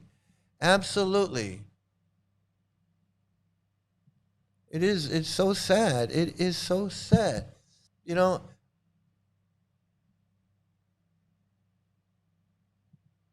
she knows exactly the atrocities. Yeah, they're written on her face. She knows about the children. She knows about all of this. And now she's trying to try and get through the idea that her friend committed suicide. And she knows the story, and now she's been banned. She can't go to the temple. She's been banned. And this was 7 years ago. Okay, this was 7 years ago that she made this video. Doing in ISKCON, still with love for Srila Prabhupada. But so many. So through all of this, you know, you bring up a great point. I got to get back over here. You bring up such a great point, and that is, she knows exactly the atrocities going on since her Prabhupada founded this demoniac cult. She knows about the kids in the Gurukula. She knows about the domestic violence. She knows what Prabhupada says about women, small brains, and like to be raped. She knows about the racism and the sexism, and women can't be gurus, or women can't hold positions of authority. She knows all of this. She knows about Kirtanananda.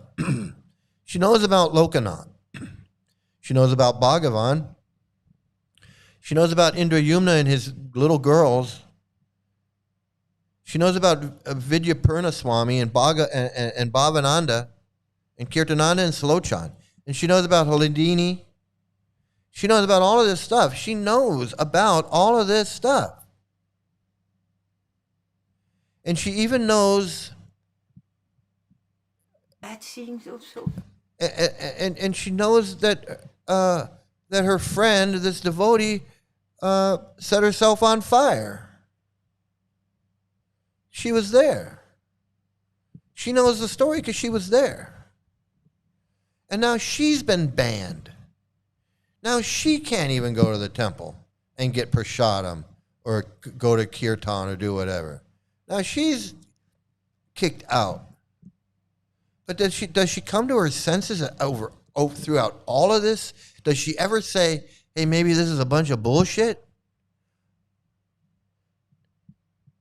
Does she ever once consider maybe this ain't it? Maybe these books are bullshit. Maybe Prabhupada wasn't a pure devotee. Maybe he wasn't perfect with all this bullshit in his books and all this bullshit in his schools and all this bullshit in his temples and all this bullshit with his gurus. That hasn't crossed her mind.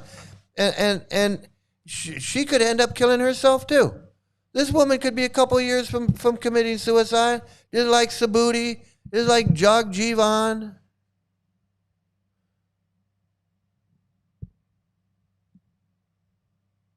This woman's not mentally stable. If she can go through all of this bullshit and sit there and talk about how this woman committed suicide by setting herself on fire and she can't see, like, maybe there's something wrong. How many people, I forgot about Subuddhi. So that's like Jagjivan, Janardana, Subuddhi, and the Shringananda's son Jiva. That's four devotees that I knew that committed suicide. That is insane. It's insane that I would know 4 people that committed suicide. And not only 4 people, There's other people that passed away too that didn't have to. And I blame this cult, like Radhakunda Das, like Punyatma, like Lokamangala, like Chaitanya Ballava. So many. You didn't need to die for this cult.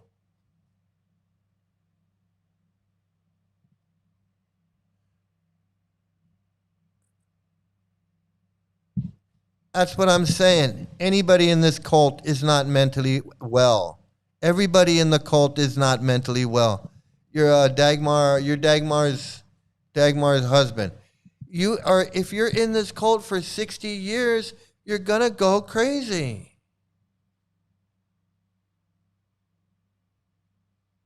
If you're in this cult for 60 years of this shit, yeah, she's nuts. They're all nuts. But just because she's nuts doesn't mean she doesn't know what happened to this woman. Just because people are crazy, like my friend Beer Lakshman was crazy, it doesn't mean he didn't know what was going on. If he saw a car accident, he'd know that the Chevy hit the Volkswagen. It's not like he's crazy, like he didn't know that it was an accident. She's hanging out with some person next to New Mayapur where they went to create a counter temple in a disaffected factory. Yeah, because she got kicked out. She got kicked out because she knows the truth about somebody who set themselves on fire. I mean, I understand what you're saying. But I don't understand the point that you're trying to make.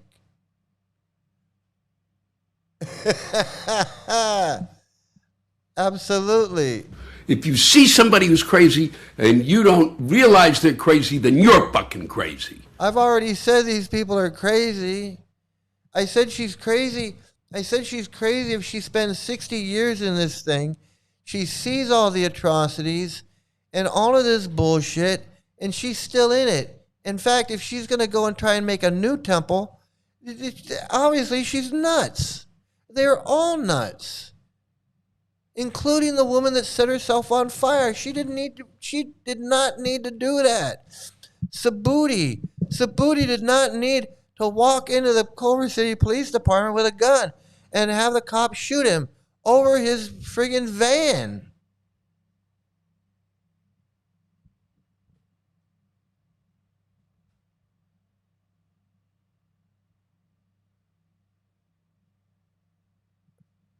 She doesn't look Satchidananda.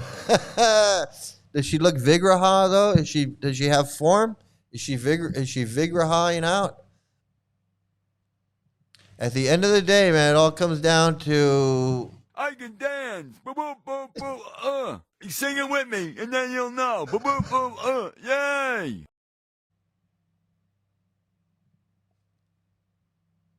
Okay, so let me ask you. Why'd the woman commit suicide? Why'd the woman commit suicide? I mean, I know, I understand. Why'd she set herself on fire? Do you know why she set herself on fire? And I gotta tell you, man, if you lived there for 7 years, you had some mental issues too, just like me. I was in it for 20 years. I was mental as it comes. I know what I'm talking about. Aren't you Dagmar's husband? Are you Dagmar's husband? I don't know. I thought you're Dagmar's husband.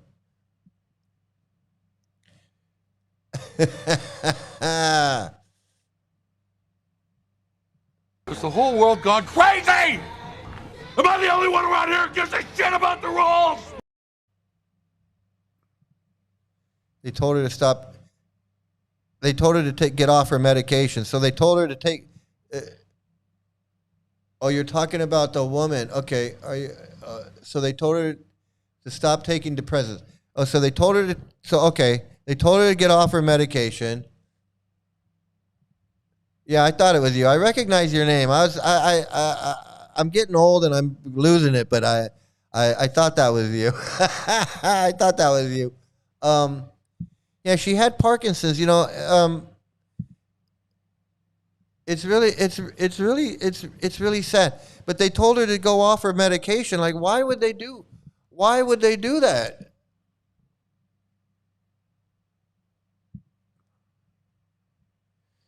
So as a side effect, she became paranoid, and someone told her to set herself on fire. So someone told her to do that. You know, that's illegal. In some countries, you can't do that. In some countries, you cannot tell somebody you should set yourself on fire like Kunti. That's fucking insane. That's fucking insane. Some random dude visiting. That's why you can't. You can't. That's why. Look. That's why I'm saying that this Gorahari guy. That's why I'm saying that this guy. He can't be telling his people that I'm Sisupal and that I should have my head chopped off, because these people will do that shit. Some random dude tells this mentally unstable person who the temple told to get off of her medication, hey, you should go set yourself on fire like Queen Kunti did. Yeah, this shit is insane, okay?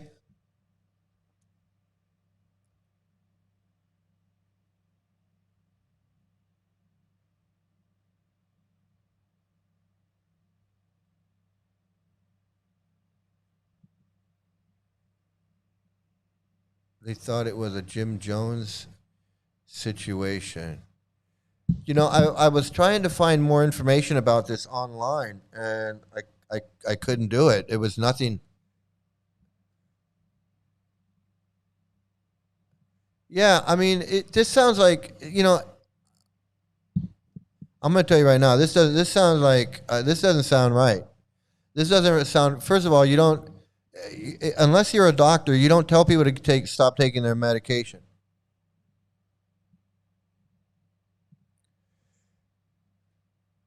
Yeah, you know, unless you're a doctor, you don't tell somebody to stop taking.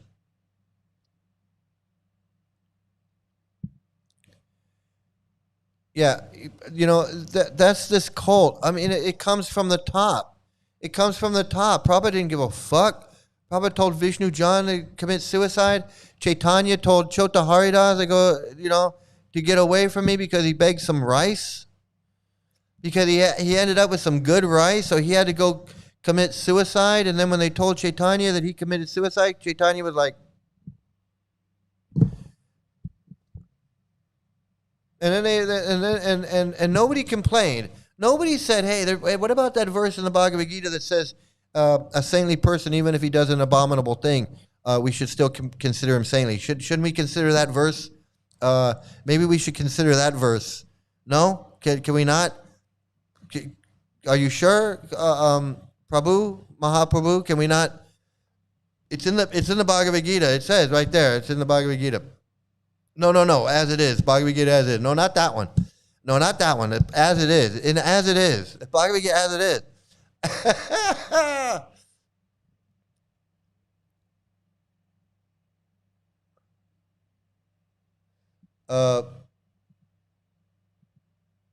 I kept getting YouTube suicide warning. Yeah, I know. Me too. I was trying to look stuff up. I was trying to look up stuff on this Citradevi, and I kept getting a suicide thing saying, "Hey, it's okay. Here's some hotlines if you want." If you want. I was looking up suicide by fire, self-immolation. I wanted to look it up and find out about it, because it's not a common way of committing suicide. And I kept getting these things popping up, and it was saying, "Hey, it's okay. Everything's okay. Do you need help? Do you want here's a number?"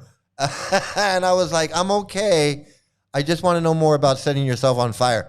And they're like, "No, really? Are you sure? Should we call the fire department? Maybe here's a number for the fire department." And I was like, "No, I don't need the fire department. I want to know more about self-immolation." And it was like, "Okay, look, here's a suicide hotline." These people take everything too literal, because they're not in a mental state. They're believing that demon head eats the moon. They're believing all of this stuff, okay? And then you tell somebody, "Why don't you go throw yourself in the river like Chota Haridas does?" And then Vishnu John's like, "Oh, okay. Or they tell this woman, why don't you go burn yourself like Kunti? And she's like, oh, okay. Or, somebody tells Subuddhi, I'm not saying somebody told Subuddhi, but somebody tells Subuddhi, like, well, you can always just, Chota Haridas. And he's like, well, yeah, I could do that. I mean, I'm not saying that's what happened, but these people are unstable. These people are unstable, and then you're putting them. Then they're being put through the ringer. The guy getting his truck taken away, his house, his home. Now he's homeless after 40 years of living in this. Everything was great until that city inspector came. And his whole life turned upside down. He had to kill himself. This woman with the Parkinson's disease. I mean, it may have been that she just was off her medication and she went nuts and killed herself. And if she would have been on her medication, she would have been fine.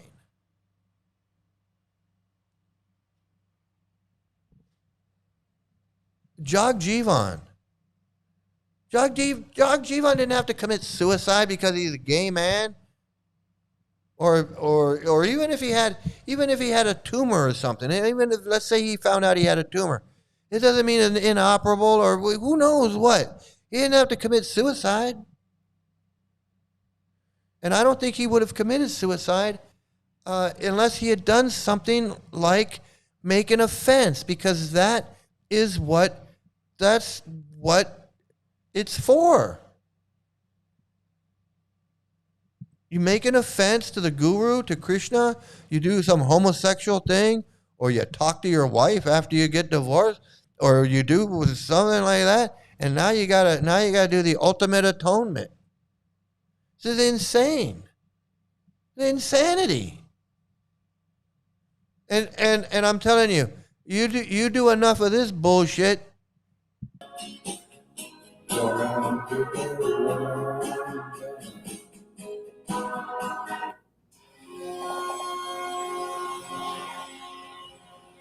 Sorry, a little distracted. I got just so many things going, unfortunately. Yeah, absolutely. You spend enough hours doing that shit, you're going to go nuts. You're going to go nuts.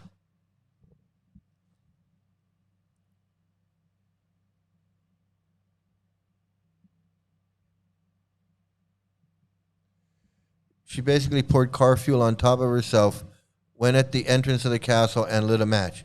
Yeah, and so look, I'm gonna tell you this.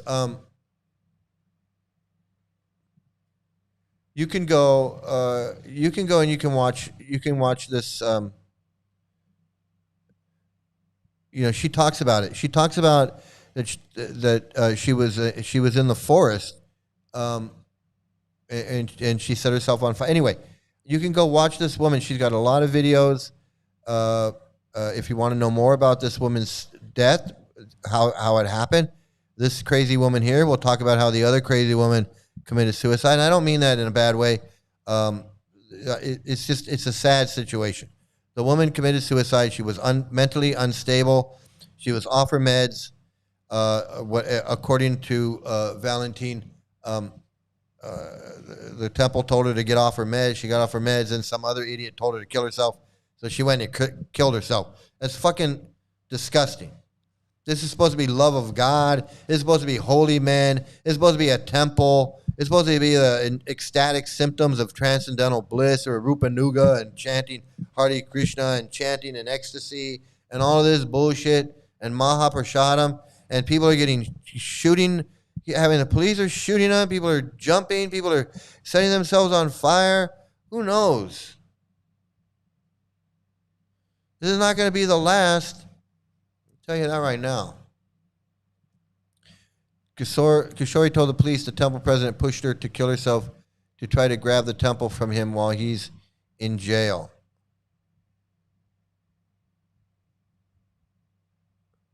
Yeah, maybe the temple president did push her to kill herself.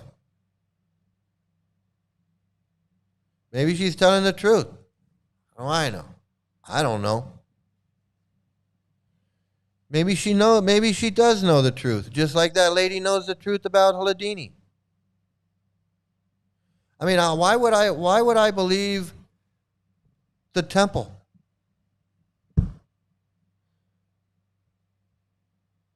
Why would I believe Swavas?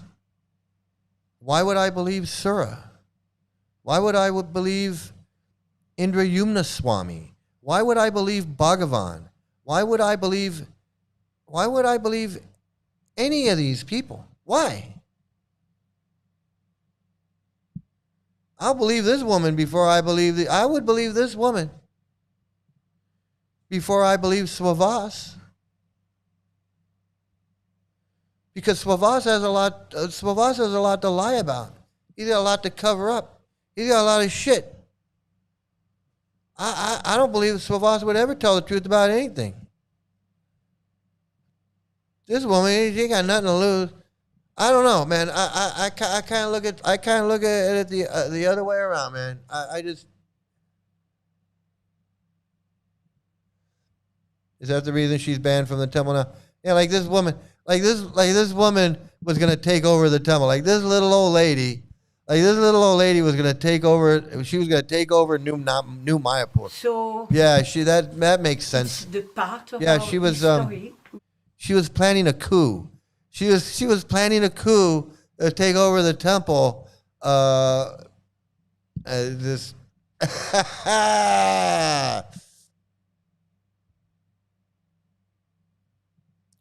The reason is this temple specifically was kind of fought over between ISKCON and Gaudiya Math. Yeah, of course. I mean,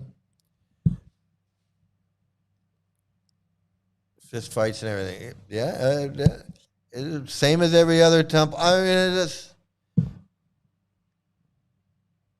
then the GBC just pretty much banned it. Yeah, we'll just ban every. Yeah, that makes sense.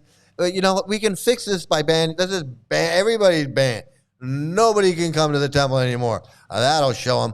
That's fucking hilarious. That'll show them.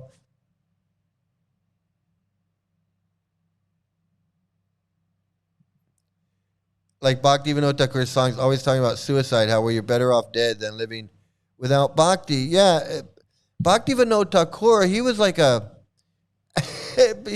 nihilist, I guess. He was kind of like, He believes in nothing. He believes in nothing, Labolsky, nothing. he was like, let's just end it all and go back to Godhead. Like, let's just all. Bhaktivinoda Thakur was like a Jim Jones. He was like, let's just all go. Let's just. Bhakti Yoga, a path of love, devotion, and a fast track to suicide. Absolutely. Absolutely. It was a couple of people living in a very rundown castle with no heating, plumbing. But a couple of people, this is so stupid. This whole cult is so stupid.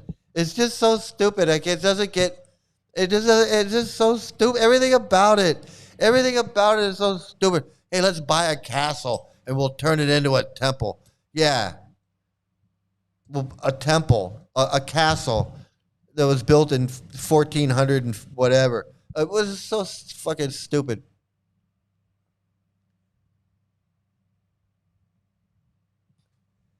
Yeah, well, everybody's under the ISKCON. I mean, I know what you're trying to do. You want to say that this lady's the problem. You want to say that this lady's the problem. I know. It's like, well, she's with a guy and she's an alcoholic and she's this and she's that. And she's just telling her story, man. She just knows what happened and she's telling her story. She ain't trying to make... it's so funny. Who's using her Prabhupada disciple status to get some standing. It's like... Yeah, like what else is new, man? It's just so stupid. It's all so stupid. Yeah, Bhaktivinoda was like Prabhupada was fucking exciting. Like yeah, it's a whole mess. It's a whole mess, and including suicide. And the Bhaktivinoda for the wheel. Yeah, he's got to go up on the wheel, but there are no videos. All right. So you want to know more about this woman's suicide? You can check this mantra yoga. You can go to her and she's got like 9 videos. She's got like 9 videos where she talks about it. But I guess according to Mr. Dagmar, to Valentine, according to Valentine, she's crazy. But according to Valentine, they're all crazy. Everyone's crazy. It's a mess. It's a whole mess. It's a mess. But it just shows you. It just shows you what's going on. And another senseless, meaningless suicide that didn't have to happen. Just is so sad. It's all so sad.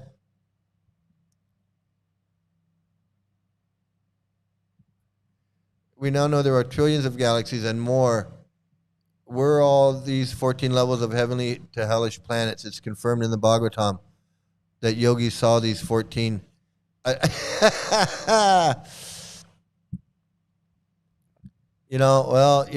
all spiritual. It's all spiritual. Hey, I wanted to show you guys some videos. I mean, I spent months with Kishori. I know her. Yeah, I mean, they're all crazy. I mean, I'm not doubting that she's not crazy. I'm not doubting that she's not crazy. What I'm saying is she's got a story to tell. She knew this woman that committed suicide, and wants to tell her story. And she can do that. And just because she's crazy, it doesn't mean that she doesn't have a story. And that's why I'm saying. And I couldn't get through. Personally, I couldn't get through it. She talks way too slow, and it takes her forever to make a point. And I just said, I'm done. But evidently, if you want to know this crazy woman's side, if you want to know this crazy woman's side, you can watch her videos and you can kind of get some information. But or you can contact Valentine and he'll fill you. Valentine will fill you in. Evidently he's got the whole story. He was there. Valentine was there, so he knows. In fact, he knows this Kishori woman too. So there you got an in on that too. So there you go. So I'm glad you're here, so you could straighten that out, because I had a feeling she was crazy. I mean, they're all crazy. I mean, seriously, they're all crazy. Okay, so we did that, and we did and we did that.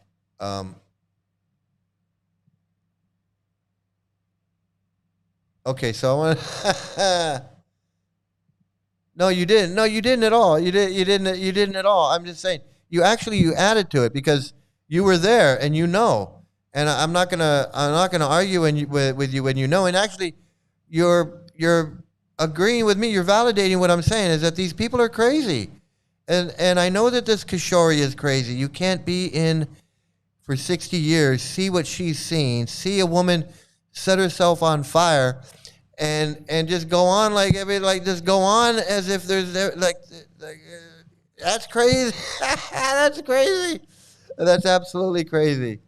That's absolutely If crazy. you see somebody who's crazy and you don't realize they're crazy, then you're fucking crazy. But yeah, that was. I'm glad you actually added to it, because otherwise I was gonna turn her off and that was gonna be it. So it was nice that you had it was nice that you put a personal touch to it. You actually know her. I mean, that's the most. Interviewing an eyewitness is the best thing you can do.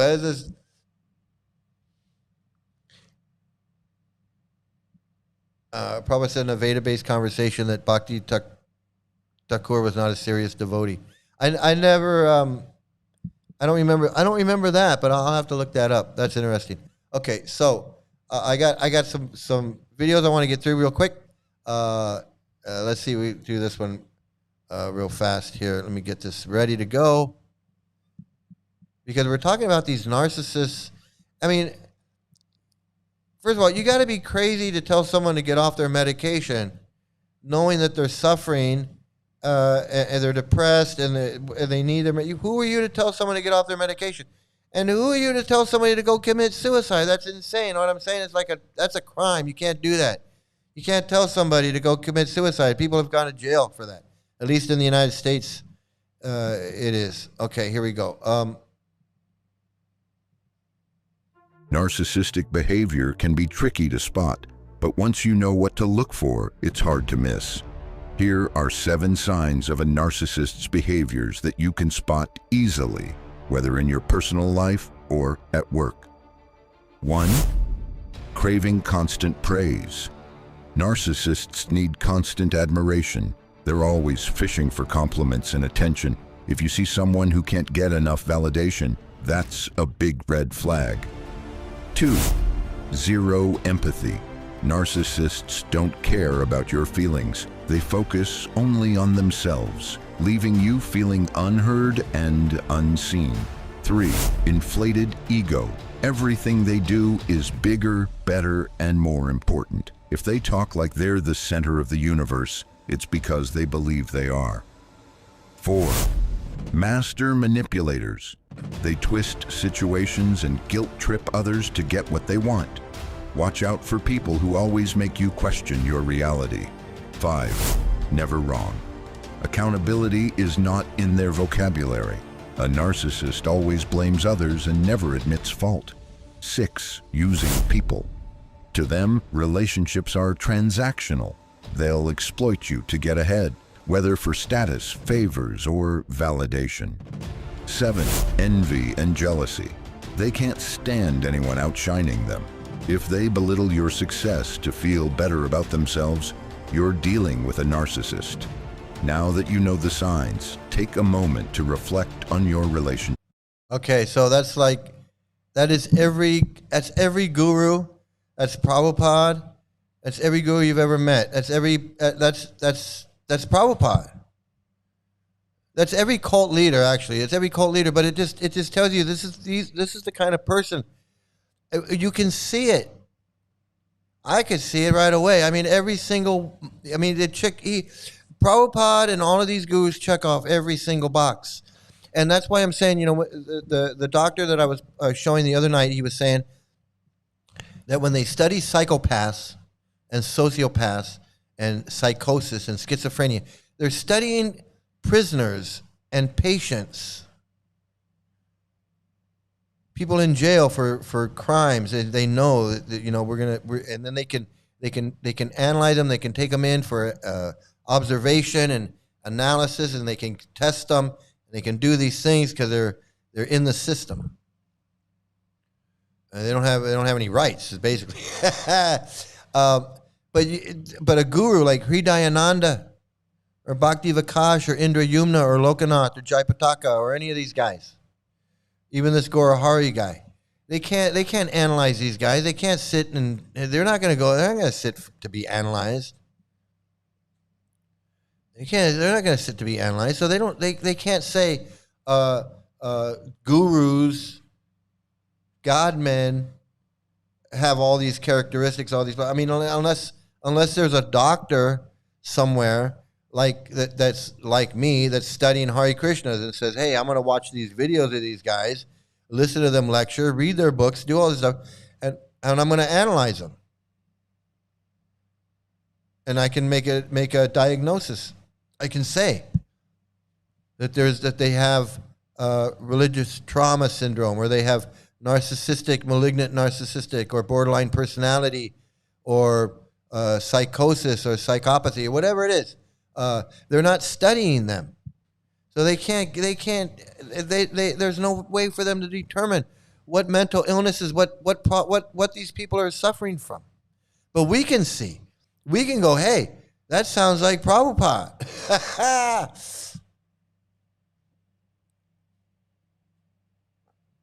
Yeah, a video about Prabhupada and most ISKCON gurus. Absolutely. All of you have to have this to be a guru. You have to be callous. You have to use people. You have to manipulate people. You have to not care, not have empathy. You have to think you're the special, to think that you have some kind of knowledge. All of these things. Everything that this guy said in this video is a requirement. It's a requirement for being a guru. You can't be a spiritual master unless you have these qualities. It's the handbook. Absolutely. Raphael got it right. Ding. Raphael gets the ding. It's the guru handbook. Yeah, we all have conditioning, from our upbringing, our parents, our society, our teachers that we had in school, co-workers, everything. Our environment is constantly coming into our psyche and influencing who we are, what we think, how we deal with things. It's all, sometimes I do, this is how my dad, sometimes I react and I go, oh, I'm not reacting the way my dad would react. Or sometimes I react and I go, that is just like what my mom would say. Or whatever, or sometimes I think of something and I think about what this coworker that I had who was really smart and insightful. And I think, he would really, if he was here and it was, and so, everything affects us. We all have, upper level is a disorder. It's a spectrum. Yeah, absolutely. I mean, part of being, we have to be somewhat self-centered just to survive. I mean, I have to be conscious that I'm hungry, that I'm tired, that I need exercise, that I need this or that. I need to be self-conscious of my own well-being to a certain degree. Otherwise, I need that just to survive. So yeah. Speaker. Yeah. Miss Jade says, "Nah, don't count me in." I'm not. She said, "No, I'm not. I'm not down with that." They absolutely know what they're doing. They absolutely know what they're doing. Oh man, you hit the nail on the head because they learn. They've learned, like Knitting Cult Lady says. They learn from each other, and Prabhupada learned from Bhakti Siddhanta. He learned from his godbrothers. He learned from other gurus. He learned when he was reading these books by Bhaktivinoda Thakur and the six Goswamis and whatever. Prabhupada learned how to manipulate, how to talk, how to manipulate, how to coerce, spiritual blackmail, the circular reasoning, circular logic, the logical fallacies, the self-aggrandizement, all that. He learned it, and he did good. He Prabhupada is good at it. I'm not gonna lie. He's good at it, and that's why I'm doing these videos. Prabhupada is really good at it. His books are really good at brainwashing people. There's a lot of people through history that were able to write books and influence people through their books, and Prabhupada is definitely one of them. It's just a good thing that his books are being distributed by these flunky Hare Krishnas. That's a good thing. Is that they were distributed that way. Okay. Okay, we got that one. Let me see. So this is some good cult stuff. And again, when I'm watching these cult videos, I'm always thinking about Prabhupada and some of these gurus. Usually my mind is focused on Prabhupada. Let me see. You ever notice how the people in charge of this country right now seem like they have absolutely nothing left to lose? Like they're desperate, and if this doesn't work, they're fucked. There's a psychological reason for that. Psychologists call it strategic vulnerability selection. Authoritarian leaders don't hire the most qualified people. They hire the most compromised people on purpose, because compromised people are controllable. Desperate people are loyal, and people with nowhere else to go will do anything to keep the one lifeline they have left. The leader surrounds himself with people whose survival depends entirely on his survival. Their fates become one. Betrayal becomes impossible. This is documented across every authoritarian movement in modern history. from Hitler's inner circle to every mob boss who has ever lived. Authoritarian leaders run on leverage. Democratic leaders run on merit. A disgraced TV host now oversees our military. One admitted in court.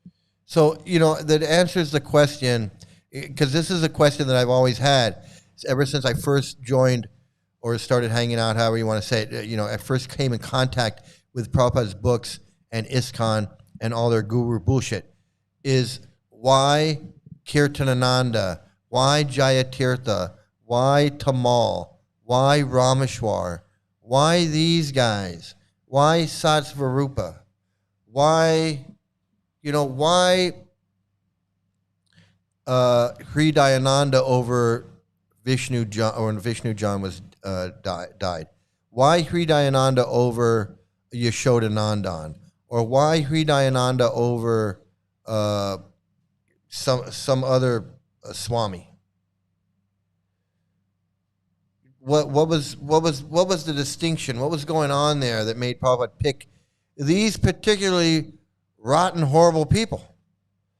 And it makes sense because Prabhupada wanted rotten, horrible people that he could control. Somehow he knew that it was better to put these people in there, that he could control them better than these other people.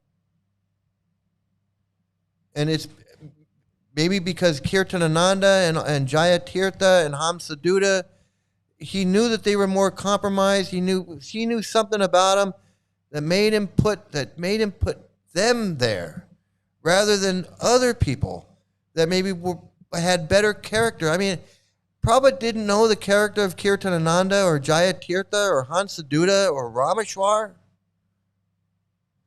All the time that he spent with these people, them following him around, being his servants and being his butt boys and all of this shit. He didn't know. He wasn't aware Kirtananda was a friggin' nut. If you see somebody who's crazy and you don't realize they're crazy, then you're fucking crazy. I always thought that Prabhupada was an idiot. No, Prabhupada probably knew. He's like, I want this guy in there. I want Kirtananda in there. I need a person like that. I need a Hamsaduta. I need a Rameshwar in there. Friggin' insane. Friggin' insane. Okay, here's another one. Let me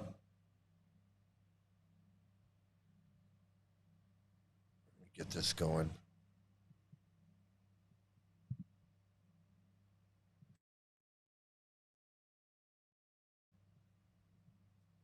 Hold on, here we go. You need right there, the Kingdom Warriors come out and take out all these Democrats once and for all. Yeah, the Kingdom Warriors need to come out, just wipe these progressive, scumbag, low-life Democrats once and for all. Yeah, that's what needs to happen. Believe that. She called it collective narcissism. They think they are special and not given enough credit for how special they truly are. They are not special. They are delusional. Collective narcissism combined with manufactured fear creates a worldview where they are the hero. Everyone else is the enemy, and any evidence to the contrary is part of the grand conspiracy. Fox News told them that they are warriors protecting civilization, that they are not just a scared little person watching cable news, and warriors do not question their commanders. It made me think again, and made me think of Prabhupada telling these hippies that they're kshatriyas. Oh, you're my fighters, my warriors, my kshatriyas. And we're going to go on, we're going to this war against Maya.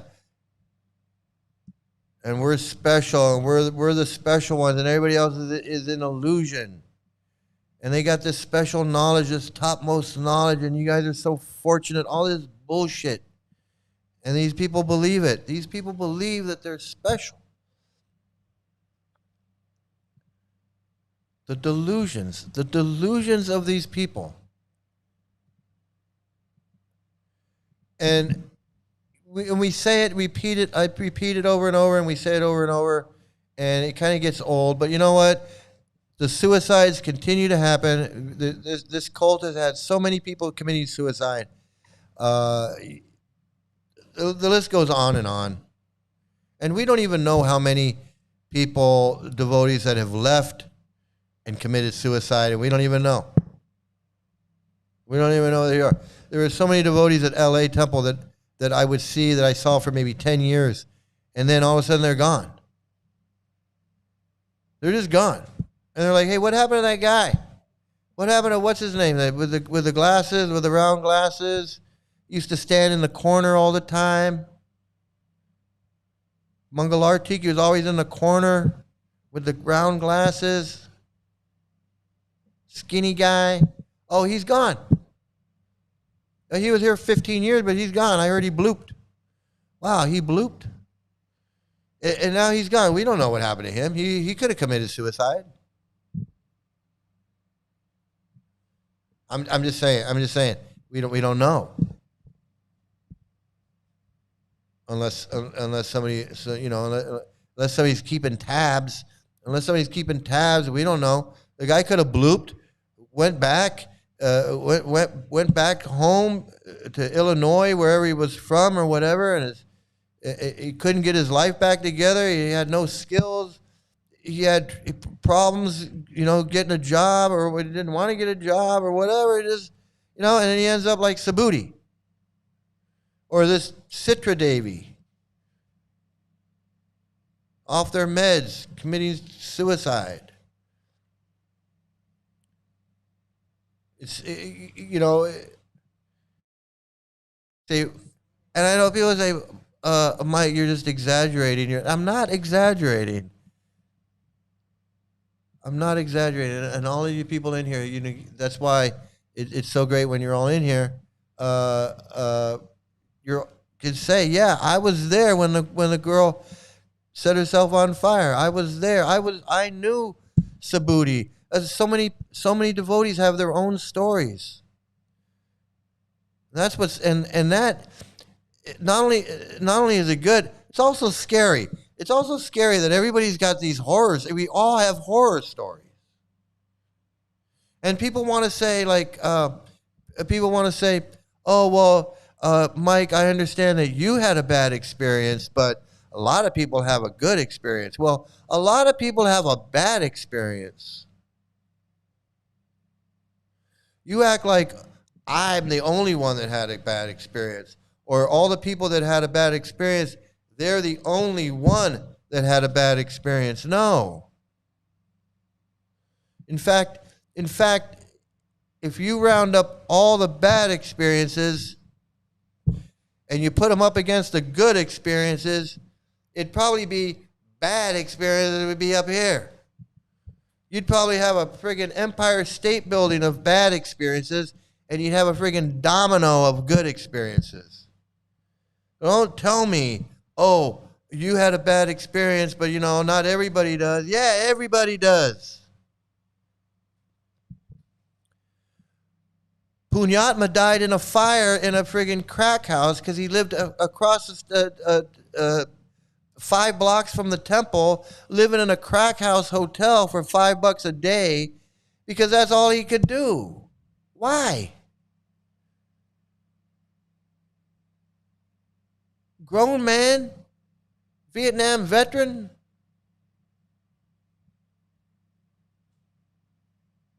Why is he living in a crack house for $5 a day?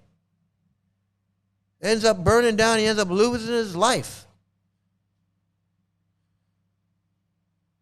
And there were a bunch of devotees living in that crack house that burned down, that caught on fire. I have a picture of it. Like, why?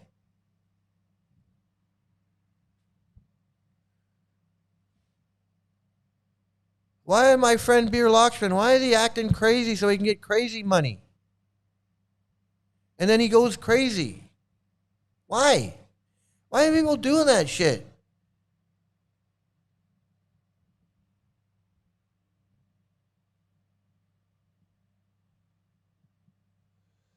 Prabhupada was the master of trauma bonding, using those dirty hippies to bond with his mission. Absolutely. He was a master manipulator. He was a master of this bullshit. He couldn't do it in India because they were onto him. But he could do it over in the U.S. and all these other places. And then he went back to India and did it over there now.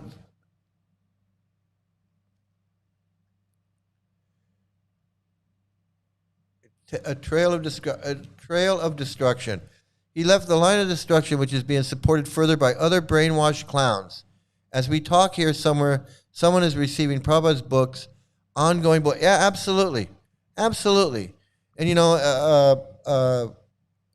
again, the last couple of days I was thinking, I was like, man, I've been doing these videos, and it's like I'm going on 3 years now, doing these videos for 3 years. And, I feel like I've said everything there is to say. No, Mike, there's new people out there. There's new people every day getting these books. There's new people out there that are depressed, that are trying to leave. Every day there's a Radhe or an Anke, whatever her name is, who's trying to get out. Every day, every single day. Every day, somebody is going through religious trauma. And I'm not gonna stop just because I think that I've said everything. No, there's people out there that haven't heard this, and I like doing it. I mean, I like doing it, but seriously, it's not over, and it's never gonna be over because there's always gonna be somebody new. Yeah, okay, so I got this was... Hi everyone, and welcome to this week's video on religious trauma. My name is Angel DeSantis. If this is your first video with me, I grew up in a cult called the Children of God, and I left. I now make these videos on religious trauma because there are so many more of us than we think. So I wanted to create this community of healing and talking about the topics that get in the way, because religious trauma is a very specific wound. And if the subject interests you and you find this useful, please click like and subscribe because it does help. And in this week's video, I want to talk about the need to continuously ask permission. And the reason that I want to talk about it is I have a lot of you in the comments, and I so appreciate the engagement and the community. I think we're building a really lovely community, and thank you for being a part of it. But sometimes there are questions that create a scenario and then ask me, like, well, what should I do? Like, this is the scenario, what should I do? And the reason that I don't give directive answers of what you should do is because I don't know what you should do. But the need to ask the question of what should I do is a symptom of growing up in an environment where you always needed permission to do the thing that you wanted to do. And so this is kind of twofold, because I believe that growing up in the religious environment, there is always, we all know this, there's the hierarchy, right? So even if you really want to do something, you're not allowed to do it unless you ask permission. There are always leaders or elders or a group or a panel. This is something that a lot of devotees have issues with, that I've spoken with, that devotees that have reached out to me or commented on different articles or different videos, is what to do after you leave the cult. Like, what are you doing now? What are you doing? What are you into now? What are you doing now? Because the idea of the cult is their identity, or has been their identity. I'm Sri Mukunda Das, and I go on Harinam every Saturday. I go to Hollywood Boulevard. Every Friday I go to Venice Beach or whatever it is, and then during the week I've got my book. That's my identity. So if I'm not doing that, what am I doing? And you don't have to do anything. You don't have to ask permission to do anything. You don't have to feel guilty about anything. And I know when I was leaving, when I left the cult and I first got out, it was guilt. Everything, I felt guilty for doing everything. And it's not like guilt, like someone telling me, hey, you shouldn't be doing that, you're doing something wrong. It wasn't as concrete a thought as that. It was more just like a whole feeling of, I'm in the material. It's just that residue, right? I'm in the material world and I'm doing, what am I doing? I'm not doing Krishna, so I'm doing something else. And is it really right? And nothing's really fun. And I'm not getting enjoyment out of anything, even though I'm not in the cult. I'm not doing Krishna stuff. But I'm just not getting enjoyment out of the things. Like a lot of the stuff I used to like to do, I don't even like doing that stuff anymore. So it's a hard situation coming out of a cult. And that's part of the trauma. That's part of the trauma that you're trying to leave behind, trying to forge ahead. And it's not easy. So all you people out there that are in that space, just know that it's not easy, and we all go through it. We've all gone through it, and we all go through it, no matter what cult you're in. Whether you're like this woman in the Children of God, the same cult that the knitting cult lady was in, or whether it's Scientology or Hare Krishna or any cult, that leaving part and trying to get your life back and not knowing exactly what you're supposed to be doing is a difficult time. So anybody out there who's going through that religious trauma and you're trying to get your life back, just keep at it, keep trying, and find a group where there's people like that, like this, and keep working at it. Don't go back to the cult. That's the number one thing. Is don't go back to the cult. Let me see, what else do we got here? I think that was it. So now, because I still got some time left. So now we got to do this.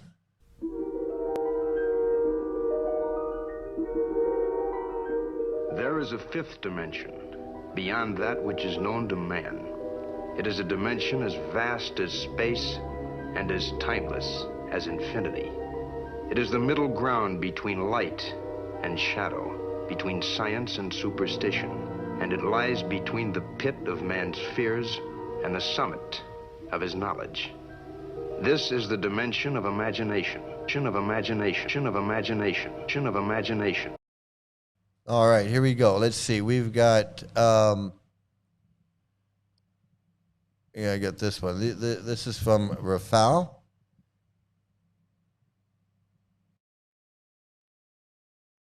Oh, hold on. I got commercial. I got advertisement.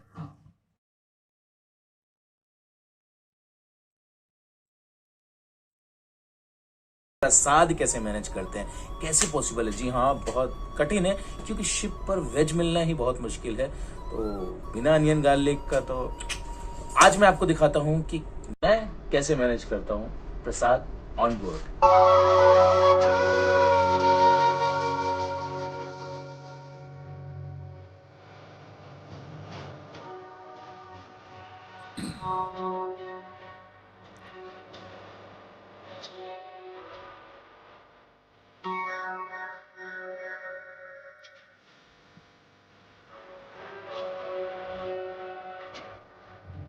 I guess this is this is in case you wanted to know how, in case you ever wondered how these crazy Hare Krishnas handle prasadam on a ship. This video is going to tell you. This video is for you. मेरे पति साहब हैं, electrical officer. आप कहाँ से हैं sir? ये श्रीकृष्ण। कहाँ से आप? देहरादून से हैं, पहाड़ों से। और आपका नाम? Mayur Upadhyay. Say Hare Krishna to everyone. Thank you. Radhe Radhe. Radhe Radhe. ये हमारा mess room.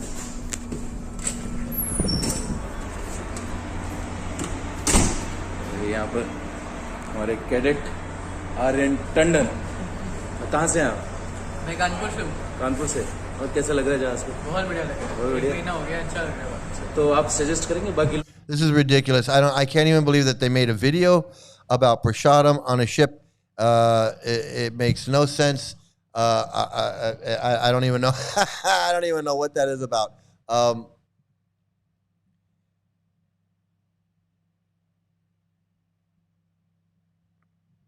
Yeah, that girl was in the same. She was in the same cult as the knitting cult lady. Mentally retarded kids have something called depression party letdown. After the party is over, they can't let go of wanting the fun they had when it's over. So too with devotees after a few years. Yeah, I guess that is, you know, there's a lot going on. Look, there's a lot going on. In fact, there's a sub form of PTSD called CPTSD, which is cult induced post traumatic stress syndrome. So there's actually a subgroup of PTSD that has to do with cults. So absolutely, it's big ass T like, yeah, these yeah, I mean, yeah, I don't want to be on that ship. Always trying party letdown, always trying to reconstruct the ecstatic experience. It is never the same. Becomes a frustrating quest that leads to depression. It's interesting that you bring that up, because I suffered from that when I was in Vrindavan. I was in Vrindavan for 2 months with my daughter in '97, and we'd go to the evening kirtan in Vrindavan at the Krishna Balaram temple, and it was just big and loud, and it was a lot of fun. And I'm not going to say it was like ecstatic bliss, but it was a lot of fun, and I enjoyed it. It was. I looked forward to it every day. Like, we would go out and we would go do something during the day, like go to Raval or go to Gokul or go to Mathura or do whatever. But I always knew that in the evening I was going to go back to the temple, and we were going to have this incredible kirtan, and that was going to be the highlight of the day. That was going to be the nightcap. I was going to go to kirtan, have some prasadam, and then go back to the room and go to bed. And it was so much fun. For 2 months, I did that almost every day. When I got back to LA, we didn't have that. We didn't have that in LA. We didn't have kirtan like that every night in the LA temple. It just wasn't like that. And when I got back to LA, I suffered from this party letdown syndrome. I was totally let down. I was like, I don't have that nightly kirtan I didn't have, and I was so depressed. I was so depressed from it.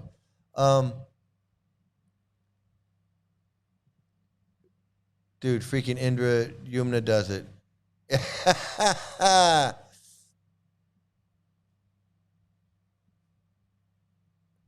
Yeah, it's magical thinking. Magical thinking.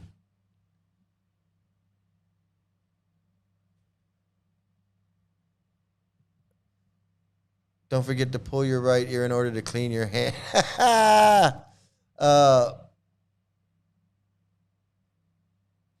Yes, absolutely. Most people I know who left are still half devotees. They're traumatized by the temples, but they're still hanging on to some parts of the teachings. Yes, mostly don't have nice lives in general. Yes, absolutely. They can't. They're traumatized. They're trying to have a life, but there's too much shit going on. And that's how I was for like the first year. Let's see, 2012, 13. It wasn't until like 2014. So I'd say like a first year and a half, I didn't know what the fuck was going on. I was happy to be out, and I had time to myself, but I had nothing to do. And it was a weird time. It was a really weird time.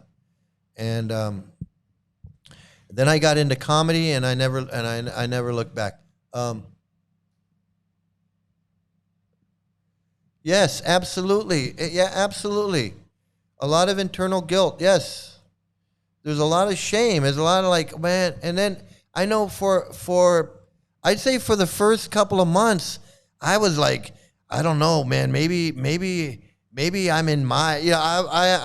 I would have moments where I would question myself, like, I don't know, did I do the right thing?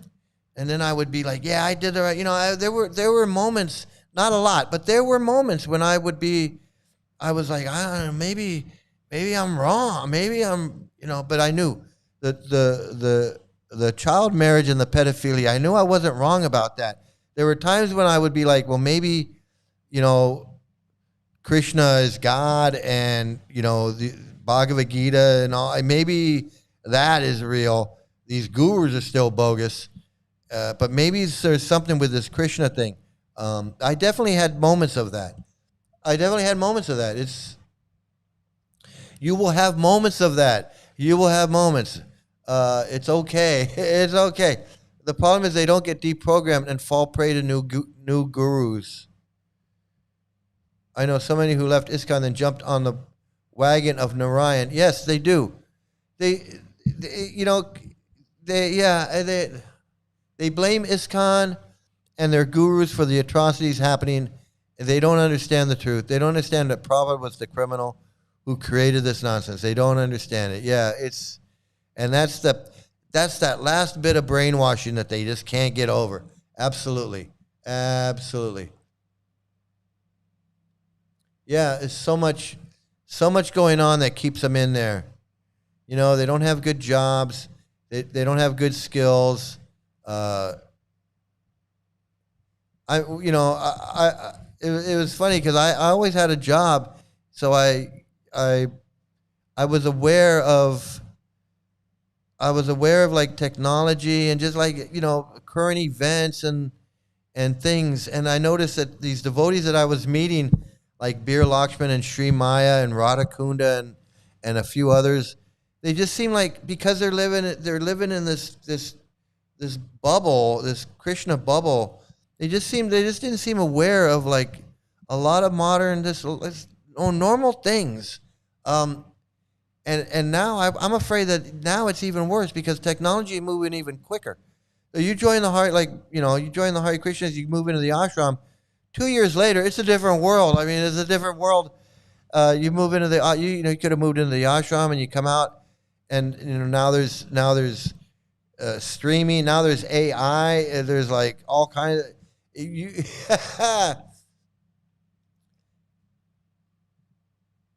self-regulate, like devotees that all they know how to do is drive a taxi. In a couple of years, taxi drivers, that's going to be a thing of the past. And so taxi driving is going to be out of the equation, self-regulating. The Lord in the heart sees everything. Now I tell him I hope he likes the cheeseburger.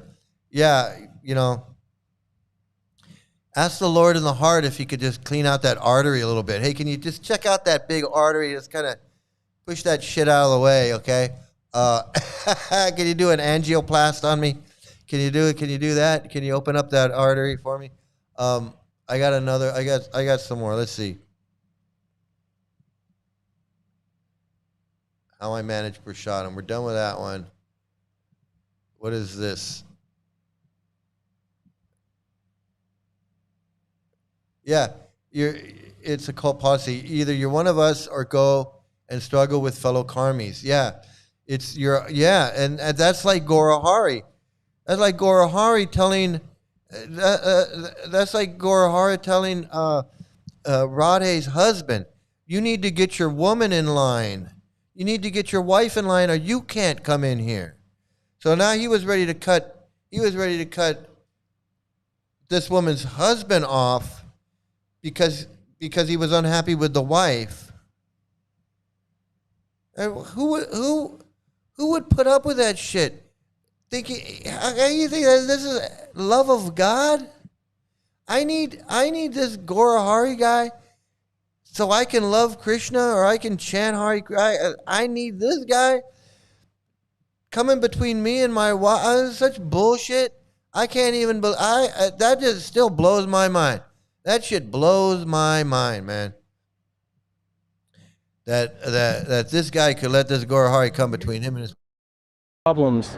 So have you ever seen a child when their father tosses them in the air to feed them?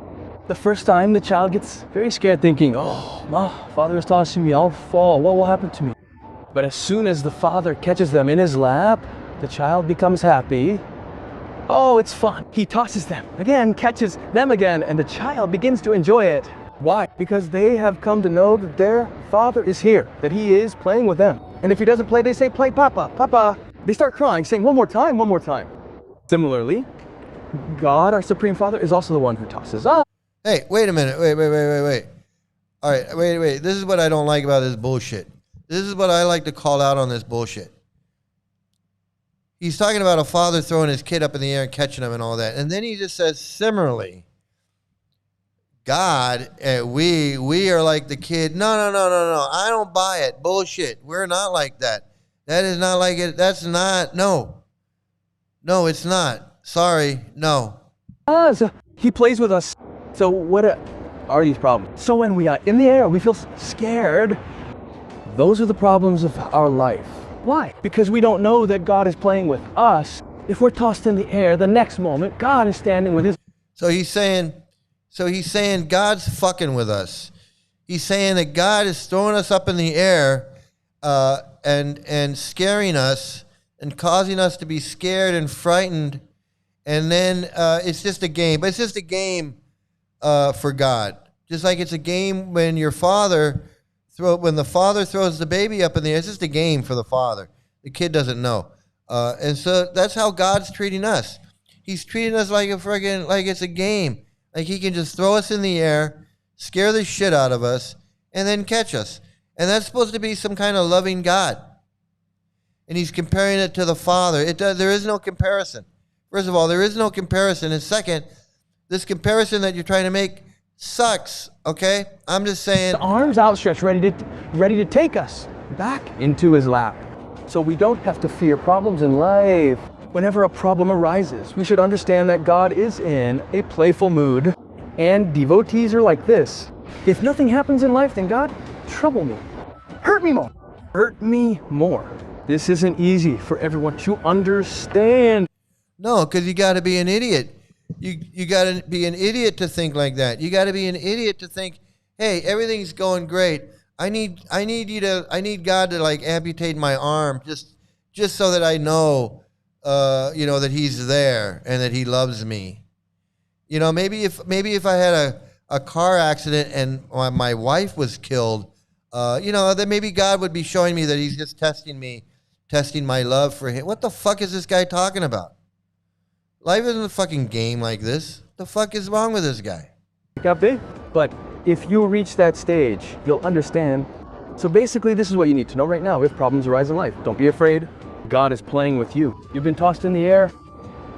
There's a solution, because the next moment, God is standing with his arms outstretched. Okay. Sure, buddy. Whatever the fuck you are fucking delusion.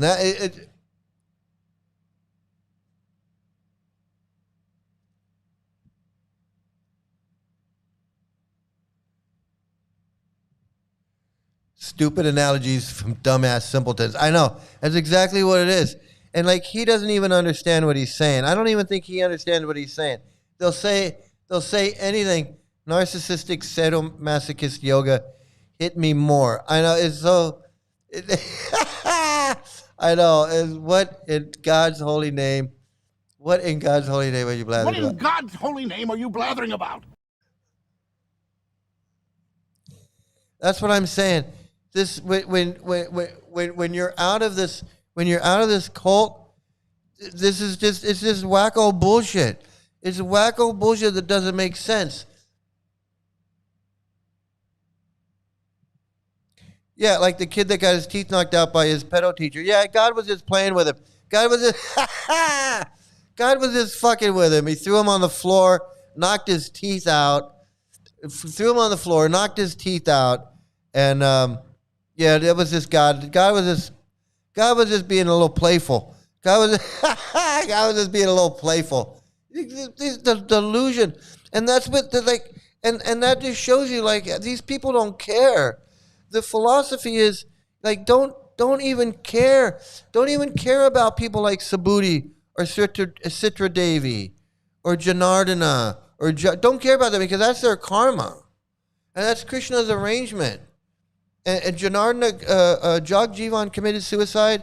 He drowned himself in a pond because he was a gay man in a homophobic cult. Yeah, that's his karma.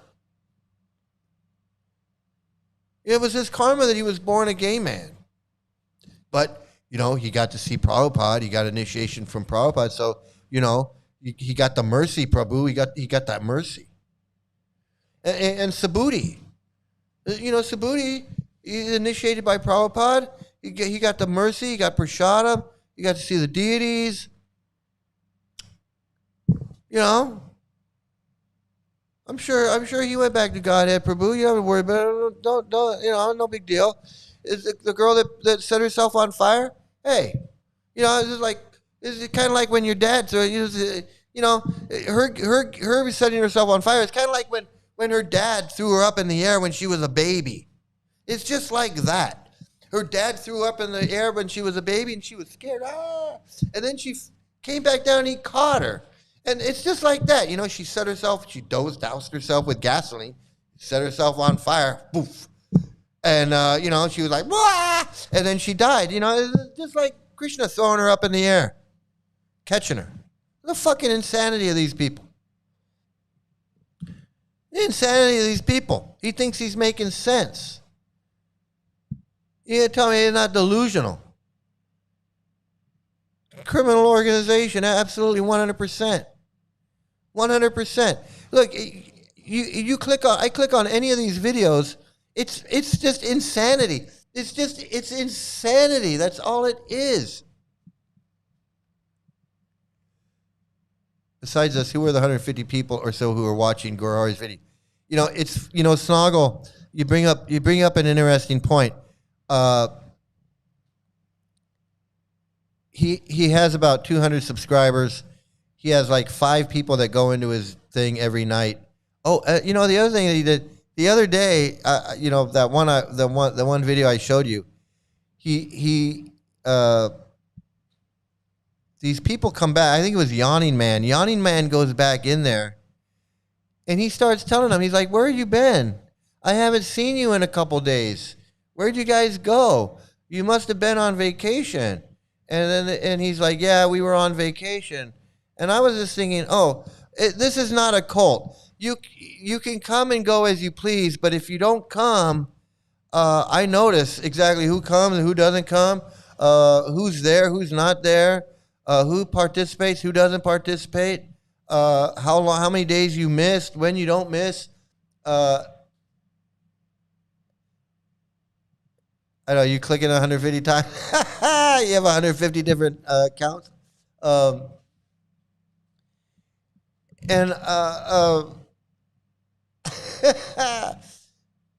So he does chastise them when they don't show up, when they miss a day. He's just like an ISKCON guru. He's just like an ISKCON guru. There's no fucking different. It is so crazy.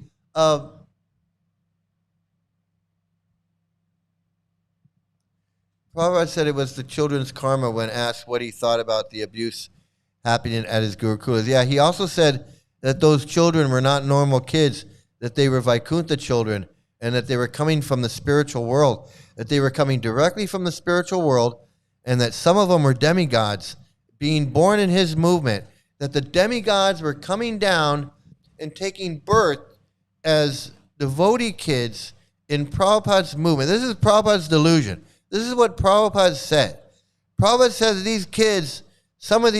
these kids were coming from the spiritual world, directly taking birth in Prabhupada's movement, so they could participate in Prabhupada's movement. And some of these kids were demigods that were coming down and taking birth in his movement. so they could be in Prabhupada's movement. And you're going to tell me that these Vaikuntha children, some of whom were demigods, were just being abused and molested and raped and tortured? That these Vaikuntha children that were coming from the spiritual world had karma that needed to be burned off? That the demigods came down and they had karma that had to be burned off? And so Indra comes down from the spiritual world. He takes birth in Prabhupada's movement, and he gets his teeth knocked out on the floor by Danudar, throwing him on the floor and knocking his teeth out. Is that what you're telling me? Yeah, I know. That's what you're gonna try and tell me that? I know, there's way too much snuff. He was just like, those are the Vaikuntha children. He's like, yeah, those are Vaikuntha children. They came from the spiritual world, and it's like, fucking name, man, it's fucking lying scumbag defending his crimes. I agree, man. Fucking scumbag. I mean, I got time for another one. Let me see. Actually, I want to do a couple more, but let me see. What do we got here? Never be bothered by problems. So have you ever seen a child when... No, we did him. I got to get rid of this guy. I got to get rid of this guy. Okay, now.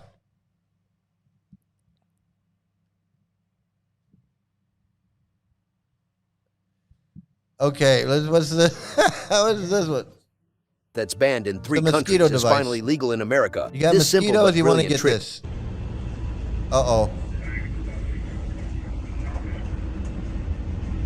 I think we got the exploitation of labor right here. This is what's going on. I'm in Norway, and I'm going to ISKCON Temple. There's nothing but snow all around me, and I'm slipping because the... Okay, so evidently this is the new. This must be the new Krishna influencer. Is that what we're gonna call him? We're gonna call him Influencer Das. He's the Influencer Das. He is he's Influencer Das, and he is going to go around the world and just be the Krishna influencer. That's the new thing now. You got the Krishna influencer, kind of like that Chandrasekhar, the racist influencer. Racist Krishna influencer. That's what we got now. The road is completely covered in ice. It's 70 kilometers from here, which is ISKCON Temple, Norway.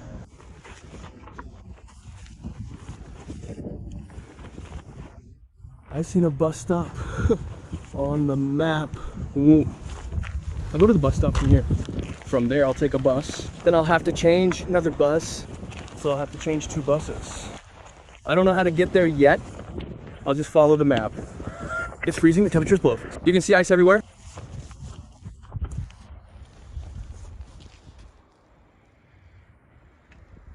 This poor guy is freezing here. No one is even dressed. The delusion of these people. The delusion of these people. He's going to Norway. He's gonna go to the temple in Norway. Does he ever make it to the temple in Norway? Get insanity, man. Here's our small temple. The small temple in Here Norway. we are. Oh, here it is. This is the building. Oh boy. Jai Shri by Gaur Chandra.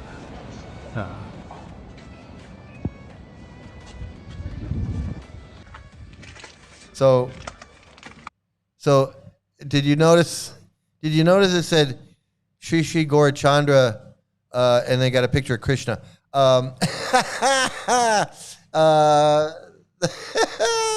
Pretty funny.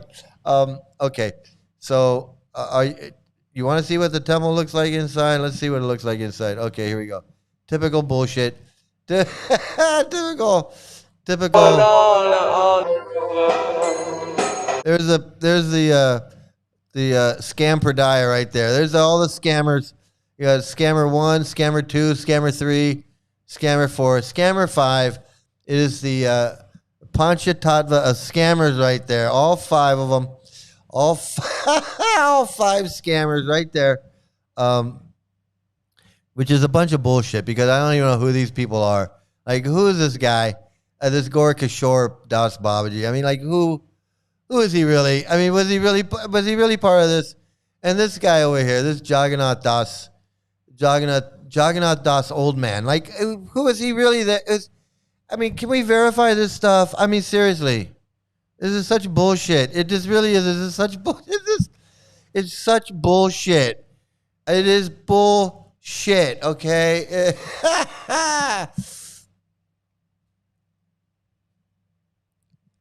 I know he needs to go back. I know he's he's totally out of it. You're out of your element, Donnie. You're out of your element. Reminds me, yeah.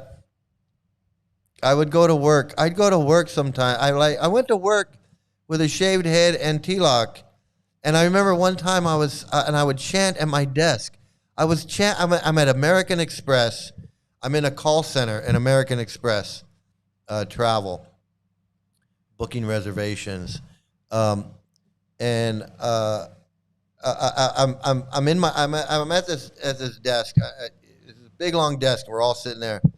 This whole team, and I got a shaved head, a sika, beads, tilak, and I'm chanting. There's one day I'm chanting my rounds because I want to make up my rounds. I'm like, I got behind, and I'm like, okay, I'm at work. I'm not really doing anything. I'm just kind of sitting here. I got some free time. I'm gonna just sit here and chant in between phone calls. I'll just sit here and chant.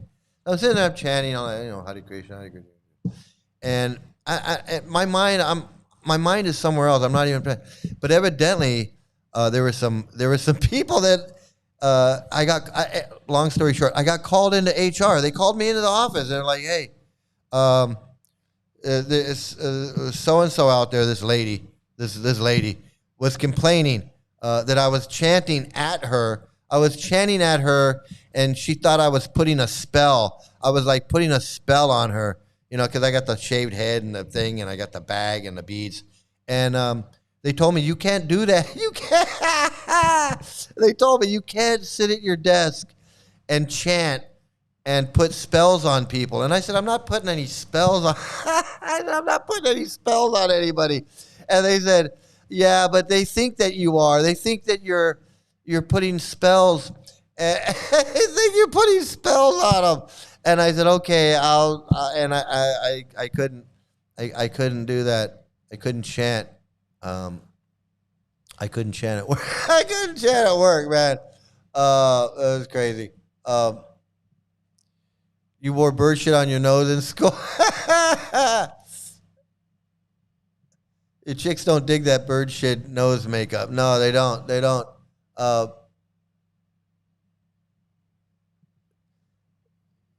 Fuck yeah, man. That's exactly what my math teacher used to say. Mr. Rafal, did bird bless your forehead today? Oh, man. Okay, I'm going to do one more, guys. I'm going to do one more. At one point at the LA Temple, I was talking to this girl. She was an adult, but she grew up. She grew up at the LA Temple, and she didn't go to the Gurukula, but she went to my junior high school. She went to Palms. She went to Palms Junior High School, and so when she told me that, I was like, oh, you went to Palms, and I said, and she was like, yeah, and I had to wear a sari. She was like, my mom, she wasn't like a full-time devotee anymore. She was growing up, and so she was doing her own thing, but she was at the LA Temple. And so I don't know. I guess she was at ITV. I met her at ITV, and so we struck up a conversation. Anyway, she was telling me that she went to Palms, and I was like, "Oh, you went to Palms? I went to Palms." And so she was like, "Yeah, I went to Palms," and then and she said I had to wear my sari, and because she's like, I didn't go to the Gurukula, and hey, pause, how you doing, man? You missed the whole show. And so she said, yeah, I had to wear my sari to school, and the girls used to make fun of me wearing a sari, and I had to wear tilak, and I had to have the tilak on all day, and if I couldn't take it off. If I took the tilak off, and I came home without tilak on, my mom, I would get in trouble. And you can watch on the replay. This is a good one. You're gonna want to watch this one, man. You're gonna want to watch this. And so she said that if she didn't have the tilak on when she came home from school, she'd get in trouble. Her and her sister were both at Palms Junior High School together, and they both had to wear saris, and they had to wear tilak. And she said it was horrible. They got made fun of, all of that. It was not fun. It was not fun. Yeah, how's your brother doing, man? I think about your brother, man. So sad. Okay, I'm gonna do one more. And then we're gonna end it here. Let's see. What can we do?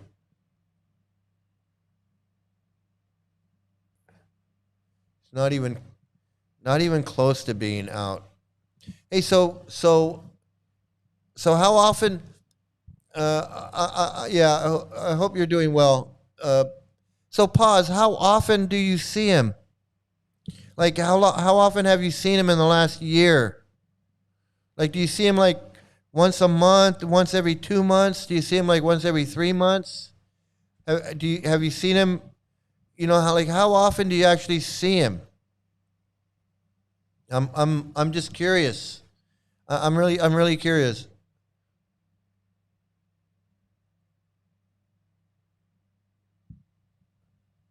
I'm curious to how often he comes around and you get to see him. Lazy because I never do the things I say I'll do. Yeah, I thought you it was are lazy. depression. I think We you're were lazy both too. Okay. No, we saw this one already. This is not the one I wanted. Let me see. That was the wrong one. You've seen him maybe 3 times in the last year, and you used to see him all the time, right? I mean, you used to be with family, right? You used to see him like all the time, right?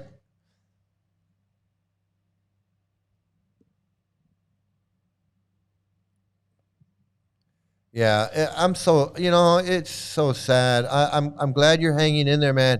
Hang in there, and yeah, he's gonna come around, man. He's gonna.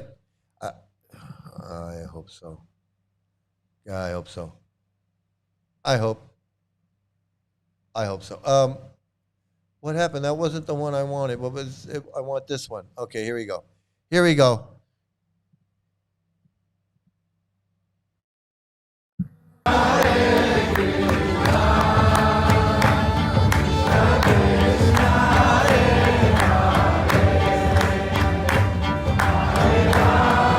That's the face. Those are the faces of transcendental bliss. In case you didn't know what transcendental bliss looks like, this is it. This is so much fun. Look at that. Isn't that just so ecstatic? Just the pure joy. The pure joy on that child's face right there. It's indescribable. It's indescribable joy. You can't make this up. You simply cannot make this up. Every face in this picture, it looks miserable. This girl over here looks miserable. This one looks miserable. She looks miserable. This guy with the glasses looks miserable. This girl over here, a guy, I don't know what he is. They all look friggin' depressed. They're like, what am I doing? Why am I in this hole? I don't see one smile. Not one smile.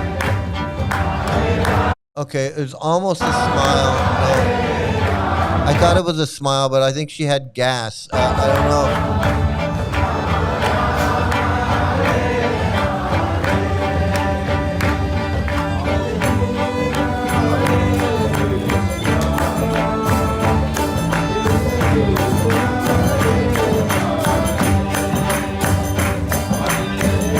It's torture. That's torture. It's torture. It's child abuse. That's child abuse. I'm going to say it. I'm going to come out and say it right now. That is child abuse. That is child abuse. Okay. We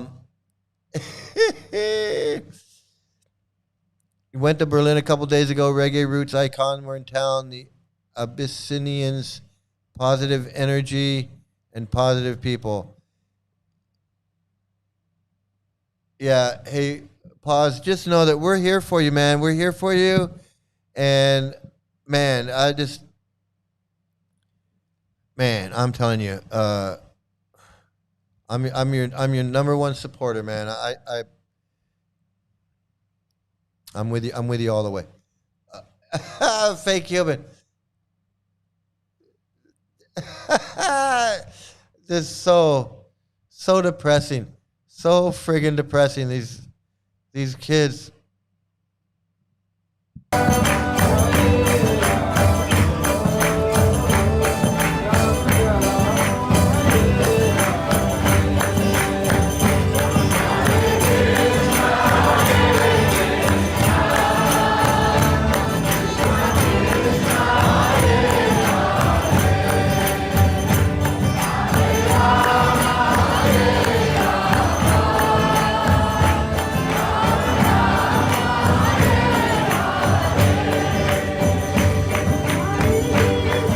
Is the second generation? How come the second generation of kids don't want to stick around and be devotees? I don't know. Did you look at this? Maybe it's because of this. I don't know how much fun does this look? I mean, these kids want to be doing something fun. This just, I mean, look at these poor kids. These poor kids. Look at these poor kids, man. Can you torture these kids anymore? I mean, I don't know. And at this age, this has to be torture. Okay, this has to be torture for these kids to be sitting there doing this. I mean, and it shows on their faces. I've never seen such depressed, unhappy looking kids.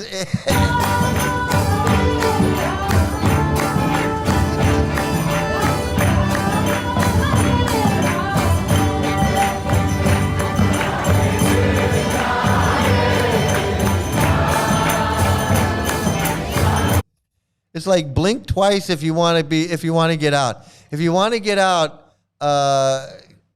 blink twice, and we'll send somebody. Do the signal. Do that signal where you put your hand and you're like, I need help. Please come get me. Just walk away. There has been too much violence, too much pain. Just walk away, and there will be an end to the horror. Just walk away. Oh my goodness. Oh my goodness.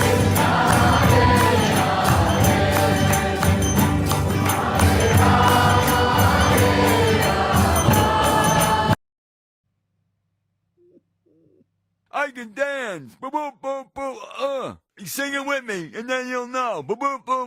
Yay! Oh my God.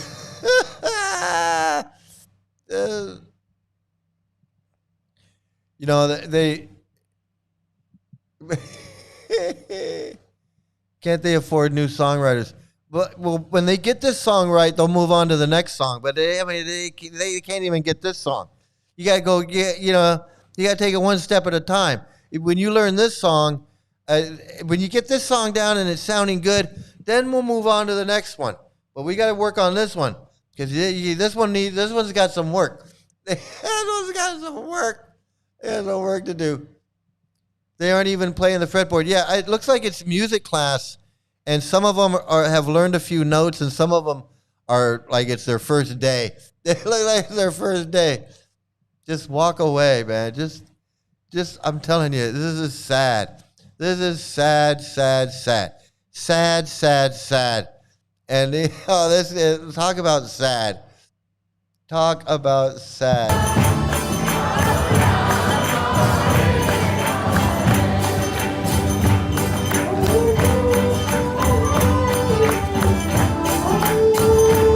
Yeah, this little girl here, she's jamming on the fretboard. She got the finger. She's playing some notes. She's got some notes. She's playing notes. This one, she's just banging. The other one banging on the fretboard with the bow.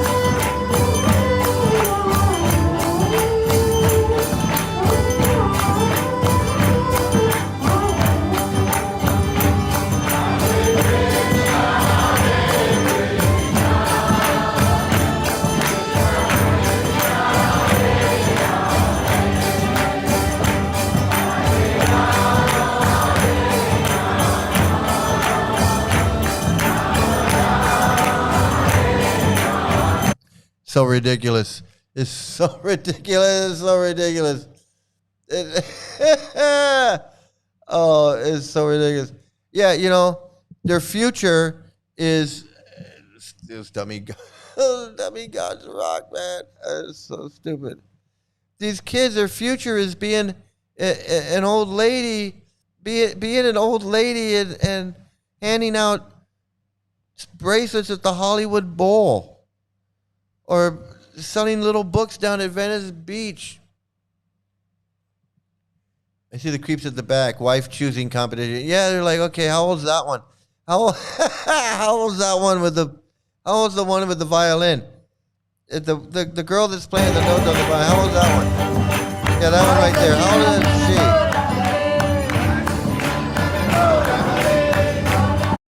she? Oh God, is friggin' sad.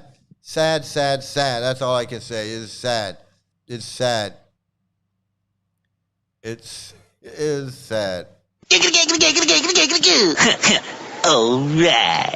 Well, listen, everybody. I want to thank you all for joining me. I hope you learn a little bit something about Subuddhi and how these temples treat their people, especially when they're sick. Excuse me. Especially when they're sick and old and sick and dependent, and the temple just treats them like shit, kicks them out, doesn't care about them, takes away their service, lights them on fire.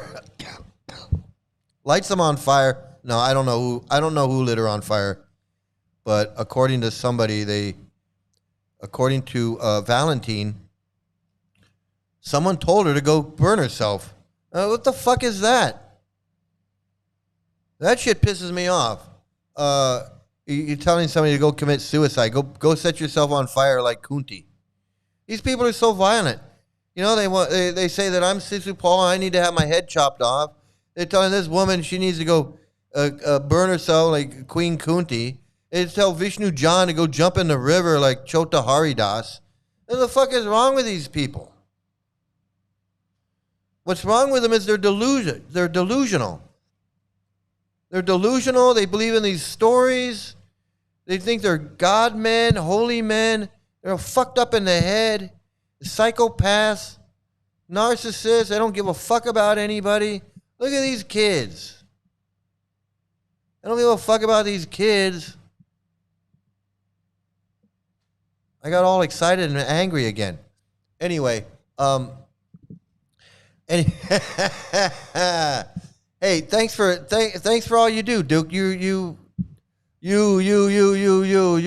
all right, man. You're all right. Hey, Jolynn. Yeah, hey, thank you for joining in, everybody.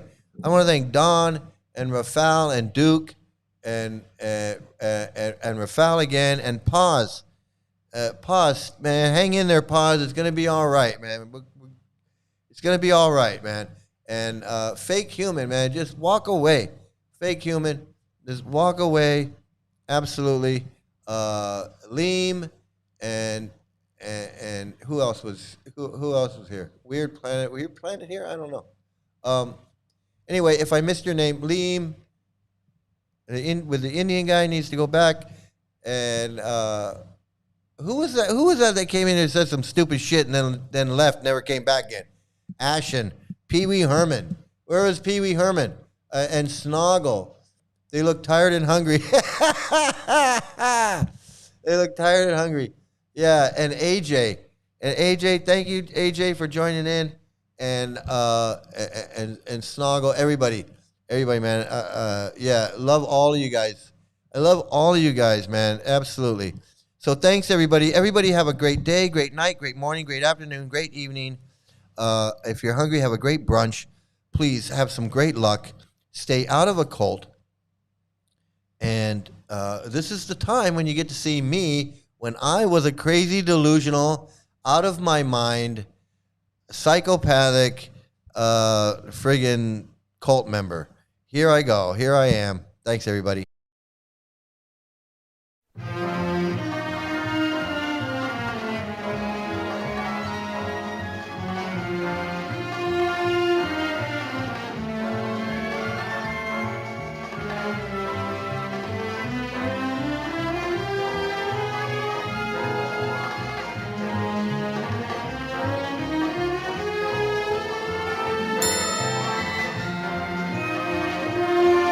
Is the whole world gone crazy? Am I the only one around here who gives a shit about the rules?